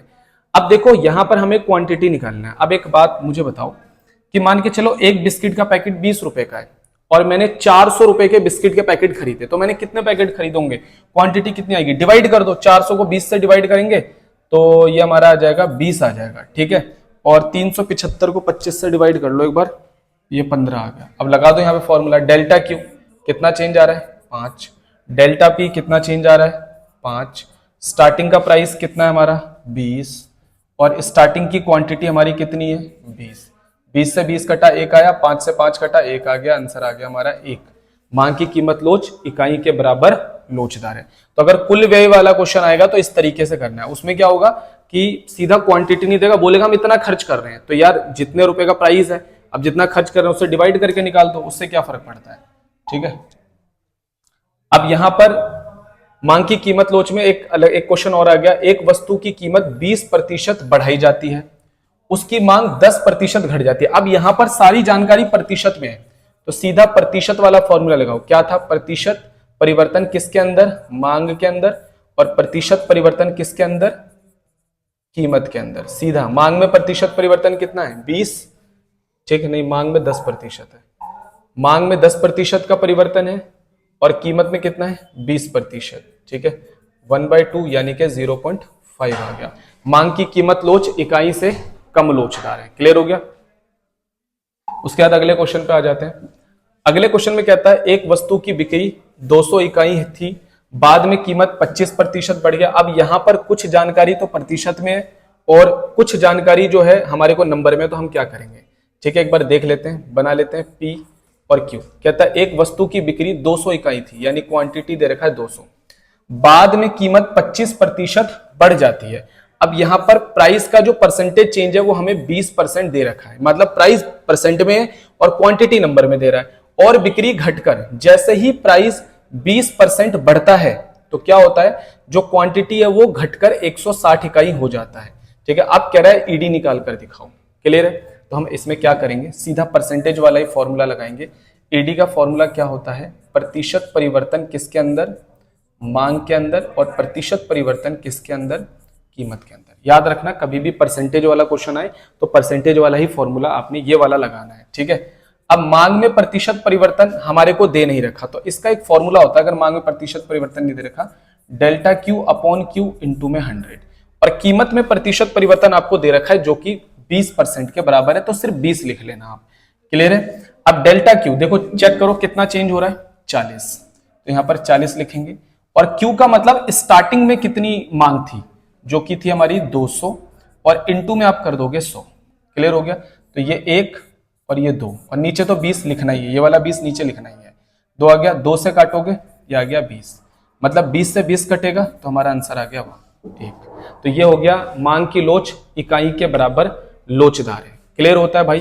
तो यहां पर प्रतिशत विधि के ऑलमोस्ट जितने टाइप के क्वेश्चन आते हैं वो सारे टाइप मैंने करवा दिए। अब आपकी बुक के अंदर देखो, यहां पर सारे क्वेश्चन करवाना पॉसिबल नहीं है, आपकी बुक के अंदर क्वेश्चंस होंगे, जितने भी क्वेश्चन है सारे ट्राई करो, इजीली हो जाएंगे अगर थोड़ा सा भी आप दिमाग लगाओगे तो। ठीक है? तो यहां पर जो हमारा प्रतिशत विधि है वो हमारा खत्म हो जाता है। अब हम मांग की कीमत लोच की व्यय विधि को समझ लेते हैं। प्रतिशत विधि को तो हमने समझ लिया, व्यय विधि में वैसे तो व्यय विधि कम आती है, लेकिन 1 मार्क्स के क्वेश्चन आ जाते हैं, तो उसी हिसाब से मैं आपको समझा देता हूं। इसमें थोड़ी बहुत चीजें याद रखनी है। इसके अंदर मांग की कीमत लोच को पता लगाने के लिए वस्तु की कीमत और वस्तु पर किए जाने वाले खर्च को देखकर अंदाजा लगाया जाता है। ठीक है? इसमें एग्जैक्ट वैल्यू पता नहीं चलती, 1 से ज्यादा, 1 से कम या 1 के बराबर है, बस इतना ही पता चलता है। सबसे पहला, अगर कीमत बढ़ती है, मान लो इस मार्कर की कीमत बढ़ जाती है, ठीक है, और इस मार्कर की कीमत बढ़ने पर मैं इस पे जो कुल व्यय है वो क्या कर देता हूं, बढ़ा देता हूं, यानी कि इस मार्कर पे और खर्चा करने लग जाता हूं, यानी जो एक्सपेंडिचर है वो मैं और बढ़ा देता हूं। तो यहां पर मांग की लोच जो होती है वो अलोचदार यानी कि 1 से कम होती है। क्लियर? सेम इसका उल्टा भी हो सकता है कि अगर कीमत कम होती है और मैं एक्सपेंडिचर भी कम कर देता हूं तो यहां पर मांग की लोच क्या है, अलोचदार। इस तरीके से आप समझ सकते हो। ठीक है? इसी तरीके से अगर मान लो किसी वस्तु की कीमत बढ़ी, मान लो कीमत बढ़ रही है, लेकिन उस पे जो कुल व्यय है यानी जो एक्सपेंडिचर है वो उल्टा है, यानी कि कम हो जा रहा है आपकी बार, तो यहां पर जो मांग की लोच है वो कैसी होती है, लोचदार, और 1 से ज्यादा मानी जाती है। ठीक है? तीसरे पॉइंट में कहता है कि अगर कीमत बढ़ता है और कुल व्यय के अंदर कोई परिवर्तन नहीं आता तो वहां पर ईडी जो होता है वो किसके बराबर होता है, 1 के बराबर होता है। तो अगर आप ये बातें ध्यान रखोगे तो इसके जो न्यूमेरिकल्स हैं 1-1 नंबर के आते हैं, ठीक है, वो बुक्स के अंदर होंगे काफी सारे, वो आप देख सकते हो, वो इजिली आपसे हैंडल हो जाएंगे। बस आपको कीमत और कुल व्यय देखना है। अगर कीमत और कुल व्यय में सीधा संबंध है, उल्टा संबंध है, या फिर कोई संबंध नहीं, तो उसके हिसाब से यहां पर जज किया जाता है कि ईडी जो है वो 1 से ज्यादा है, कम है, या फिर 1 के बराबर है। ठीक है? तो इसमें ज्यादा कोई दिक्कत आती नहीं है, और वैसे एग्जाम के अंदर भी थोड़ा कम ही पूछा जाता है। अब इस चैप्टर के अंदर एक लास्ट क्वेश्चन रहता है, वो है मांग की कीमत लोच की श्रेणियां, जो काफी इंपॉर्टेंट है, वो भी मैं आपको करवा देता हूं। अब हम स्टार्ट कर रहे हैं इस चैप्टर का सबसे लास्ट टॉपिक, जिसका नाम है मांग की कीमत लोच की श्रेणी। ये टॉपिक ये कहता है कि जब कीमत में परिवर्तन आता है तो मांग में कितने तरीके से परिवर्तन आता है। देखो, हर चीज की कीमत में परिवर्तन आने से मांग पर एक जैसा रिस्पॉन्स नहीं होता। आप खुद सोचें कि अगर टीवी, एसी, फ्रिज, इनकी कीमतों में चेंज आ जाए और दवाई की कीमतों में चेंज आ जाए, तो भाई टीवी, एसी, फ्रिज की मांग पे असर पड़ेगा ज्यादा, लेकिन दवाई की मांग पर ज्यादा असर नहीं पड़ेगा। यानी कि हर चीज की कीमत चेंज होने से उसके मांग पर एक जैसा रिस्पॉन्स नहीं होता है, सबके मांग का रिस्पॉन्स अलग अलग होता है। तो इस रिस्पॉन्स को जज करते हुए हमने इसकी टोटल 5 कैटेगरी बनाई है, यानी कि अगर कीमत चेंज हो जाए तो 5 तरीके से मांग परिवर्तन हो सकता है। सबसे पहले पूर्णतः बेलोचदार, पूर्णतः लोचदार, इकाई के बराबर लोचदार, इकाई से कम लोचदार, और इकाई से अधिक लोचदार। ठीक है? 1 बाय 1 करके समझते हैं। सबसे पहले बेलोचदार मांग क्या है? पूर्णतः बेलोचदार ये कहता है कीमत में परिवर्तन होगा परंतु मांग में परिवर्तन नहीं होगा। कई बार ऐसा होता है, ठीक है, जो भी जरूरी चीजें हैं, जैसे मान लो दवाइयां हैं, उसकी कीमत में चेंज होगा पर उसकी मांग में परिवर्तन नहीं होता। ठीक है? तो यानी यहां पर कीमत चेंज होती है और मांग में परिवर्तन नहीं होता, तो इसे कहते हैं पूर्णतः बेलोचदार मांग। एग्जाम में आ गया पूर्णतः बेलोचदार मांग क्या है, तो जब कीमत में परिवर्तन होता है परंतु मांग में परिवर्तन नहीं होता तो इसे पूर्णतः बेलोचदार मांग कहते हैं। यहां पर मांग के लोच की वैल्यू क्या आती है, देखो ये फॉर्मूला लगा है delta Q delta P into P by Q. अभी न्यूमेरिकल्स करके आओ, यहाँ पे आप फॉर्मूला लगा सकते हो। डेल्टा क्यू मतलब 0 चेंज हो रहा है, डेल्टा पी मतलब 5 चेंज हो रहा है, स्टार्टिंग का प्राइस हमारे को 10 दे रखा है और स्टार्टिंग की जो क्वांटिटी है हमारे को 100 दे रखी है। इसे सोल्व करेंगे, किसी भी नंबर के नीचे, 0 के नीचे कोई भी नंबर है 0 हो जाता है, 0 से इंटू करोगे 0, तो यहाँ पर ईडी 0 होता है। तो अगर पूछा जाए पूर्णतः बेलोचदार में मांग की लोच की वैल्यू क्या है, तो ईडी क्या आता है यहाँ पर 0 के बराबर। और डायग्राम कैसा बनता है, पैरेलल टू वाई एक्सिस ऐसे बन जाएगा, क्योंकि आप यहाँ पर कीमत इतनी रखो चाहे इतनी करो, मांग आपकी सेम ही रहेगी, तो ईडी जो आता है वो 0 के बराबर। एक आता है पूर्णतः लोचदार मांग, ये कहता है कि कीमत में परिवर्तन नहीं होगा परंतु मांग परिवर्तन हो जाएगा। कई बार ऐसा होता है किसी चीज की कीमत चेंज नहीं होती। अब मान के चलो कि ठंडियों से जैसी गर्मी आएगी तो ठंडी की जितनी चीजें हैं जैसे कि ब्लैंकेट वगैरह, कंबल वगैरह, तो ये इनके कीमत में परिवर्तन नहीं आएगा, फिर भी इसकी मांग अचानक क्या हो जाएगी, चेंज हो जाएगी। तो इसे कहते हैं पूर्णतः लोचदार। ठीक है, यहां पर हम फॉर्मूला लगाते हैं delta Q delta P P by Q. Delta Q हमारा कितना चेंज हो रहा है, चेक करो, 100 चेंज हो रहा है। डेल्टा पी में कोई चेंज नहीं है। स्टार्टिंग का प्राइस 10 है, स्टार्टिंग की क्वांटिटी 100 है। किसी भी नंबर के नीचे अगर 0 आ जाए तो वो इन्फिनिटी होता है, इन्फिनिटी को इंटू करोगे इन्फिनिटी आएगा। यानी कि यहाँ पर पूर्णतः लोचदार मांग में ईडी जो होता है वो इन्फिनिटी के बराबर होता है। एक नंबर का क्वेश्चन आ जाता है। डायग्राम बनता है पैरेलल टू एक्स एक्सिस, यानी कि क्वांटिटी इतनी हो जाए चाहे इतनी हो जाए चाहे इतनी हो जाए, प्राइस भैया सेम ही रहने वाला है। ठीक है, अब आता है इकाई के बराबर लोचदार। ये कहता है कि कीमत में जितना चेंज हो रहा है मांग में भी उतना ही चेंज हो रहा है, मतलब प्रतिशत की बात कर रहा है। अगर आप 10 से 15 करते हो तो मतलब कि 10 का आधा कितना होता है, 5, आधा चेंज हो गया यानी 50% चेंज हुआ। 100 से जैसे यहां पर कीमत बढ़ी मांग भी उतनी ही कम हो गई। जैसे कि मान लो यहाँ पे 50 था तो 50 का आधा 100 का आधा कम हो गया 50। ठीक है, तो ये 50% चेंज है। इसमें भी 50% चेंज, इसमें भी 50% चेंज, तो दोनों में प्रतिशत परिवर्तन बराबर है। अगर आ गया क्वेश्चन में इकाई के बराबर लोचदार मांग क्या है, तो जब कीमत में प्रतिशत परिवर्तन और मांग में प्रतिशत परिवर्तन बराबर होता है तो उसे इकाई के बराबर लोचदार कहते हैं। ईडी आता है delta Q delta P into P by Q. ठीक है, डेल्टा क्यू आ रहा है हमारा 50, डेल्टा पी कितना आ रहा है हमारा 5, स्टार्टिंग का प्राइस क्या है हमारा, ठीक है 10, और स्टार्टिंग की क्वांटिटी हमारी 100। इसे सोल्व करोगे देखना 1 के बराबर आ जाएगा। यहां पर जो हमारा डायग्राम बनता है वो ऐसा बनता है कि जो x और y की तरफ बराबर रहे। कैसे, जैसे मान लो हमने ये बनाया, ठीक है, तो जितना इसमें चेंज होगा उतना ही इसके अंदर भी चेंज आ जाएगा। क्लियर होता है। अब आता है इकाई से कम लोचदार। इकाई से कम लोचदार कहता है कि कीमत में कैसा होगा, ज्यादा चेंज होगा और मांग के अंदर कम चेंज होगा। अगर कीमत में प्रतिशत देखो 10 से कितना हो गया सीधा 5, यानी कि आधा चेंज हो गया यानी 50%, और यहाँ 100 से 120 यानी कि 20% का चेंज हो गया। क्लियर, परसेंटेज निकालना आपको आता ही होगा। ठीक है, तो यहाँ पर कीमत में प्रतिशत परिवर्तन ज्यादा है, मांग में प्रतिशत परिवर्तन कम है, तो इसे इकाई से कम लोचदार कहते हैं। अगर आप इसको फॉर्मूला लगाकर वैल्यू निकालोगे तो 1 से कम आएगा, इसलिए यहाँ पर ईडी 1 से कम आती है। इसका जो डायग्राम होता है वो वाई एक्सिस की तरफ ज्यादा फ्लैट होता है। क्यों, देखो आपने कीमत में चेंज करा, इतनी डिमांड आई, अब कीमत ज्यादा चेंज करो लेकिन मांग में थोड़ा सा चेंज आया। ठीक है, कीमत ज्यादा चेंज हो रही है, मांग में थोड़ा सा चेंज आ रहा है। क्लियर, सेम इसका उल्टा इकाई से अधिक लोचदार में क्या है भाई, देखो कीमत में कितना चेंज हुआ 10%, लेकिन मांग में कितना चेंज आ गया 50%। फॉर्मूला लगा करोगे तो यहां पर आंसर आ जाएगा 5। और इसका जो डायग्राम है वो मांग की तरफ ज्यादा झुका हुआ होगा, इस तरफ। देखो कीमत में थोड़ा सा चेंज करो, मांग कितना ज्यादा चेंज हो गया, यानी कीमत में थोड़ा सा चेंज, मांग में ज्यादा चेंज। ये हो गया इकाई से अधिक लोचदार। क्या पूछा जा सकता है, डेफिनेशन आ सकती है, टेबल आ सकता है, डायग्राम की शेप पूछी जा सकती है। सीधा पूछेगा भाई कि किसी वस्तु की मांग जो है वो पूर्णतः लोचदार है, तो 4 डायग्राम दे देगा, एक चुनना है, तो हमें पैरेलल टू एक्स एक्सिस वाला डायग्राम चुनना होगा। ठीक है, तो इस तरीके से कोई भी डायग्राम पूछा जा सकता है। वैल्यूज पूछी जा सकती है कि यहाँ पर वो इकाई के बराबर लोचदार में क्या वैल्यू आती है, पूर्णतः बेलोचदार में क्या आती है, लोचदार में क्या आती है, बराबर में क्या आती है, तो कोई भी वैल्यू आपसे पूछी जा सकती है। यहाँ पर हमारा मांग की कीमत लोच वाला जो चैप्टर है वो भी खत्म हो जाता है। यहाँ पर हमने मांग की पूरी यूनिट खत्म कर दी इस वीडियो के अंदर। अगर आपको वीडियो अच्छी लगी है तो अपने दोस्तों के साथ शेयर जरूर करना। मेरे चैनल को अगर आप सब्सक्राइब नहीं करा तो सब्सक्राइब भी कर लेना, और मेरे इंस्टाग्राम पेज को भी फॉलो कर सकते हो, वहाँ पर भी मैं छोटी छोटी वीडियोस डालता रहता हूँ, वो भी आपकी कहीं ना कहीं नॉलेज ही बढ़ाएगी, तो आप मुझे वहाँ पर भी फॉलो कर सकते हो। और वीडियो को बिना लाइक किए मत जाना, ठीक है, और शेयर भी कर देना दोस्तों के साथ। चलिए मिलता हूँ अगले वीडियो के अंदर।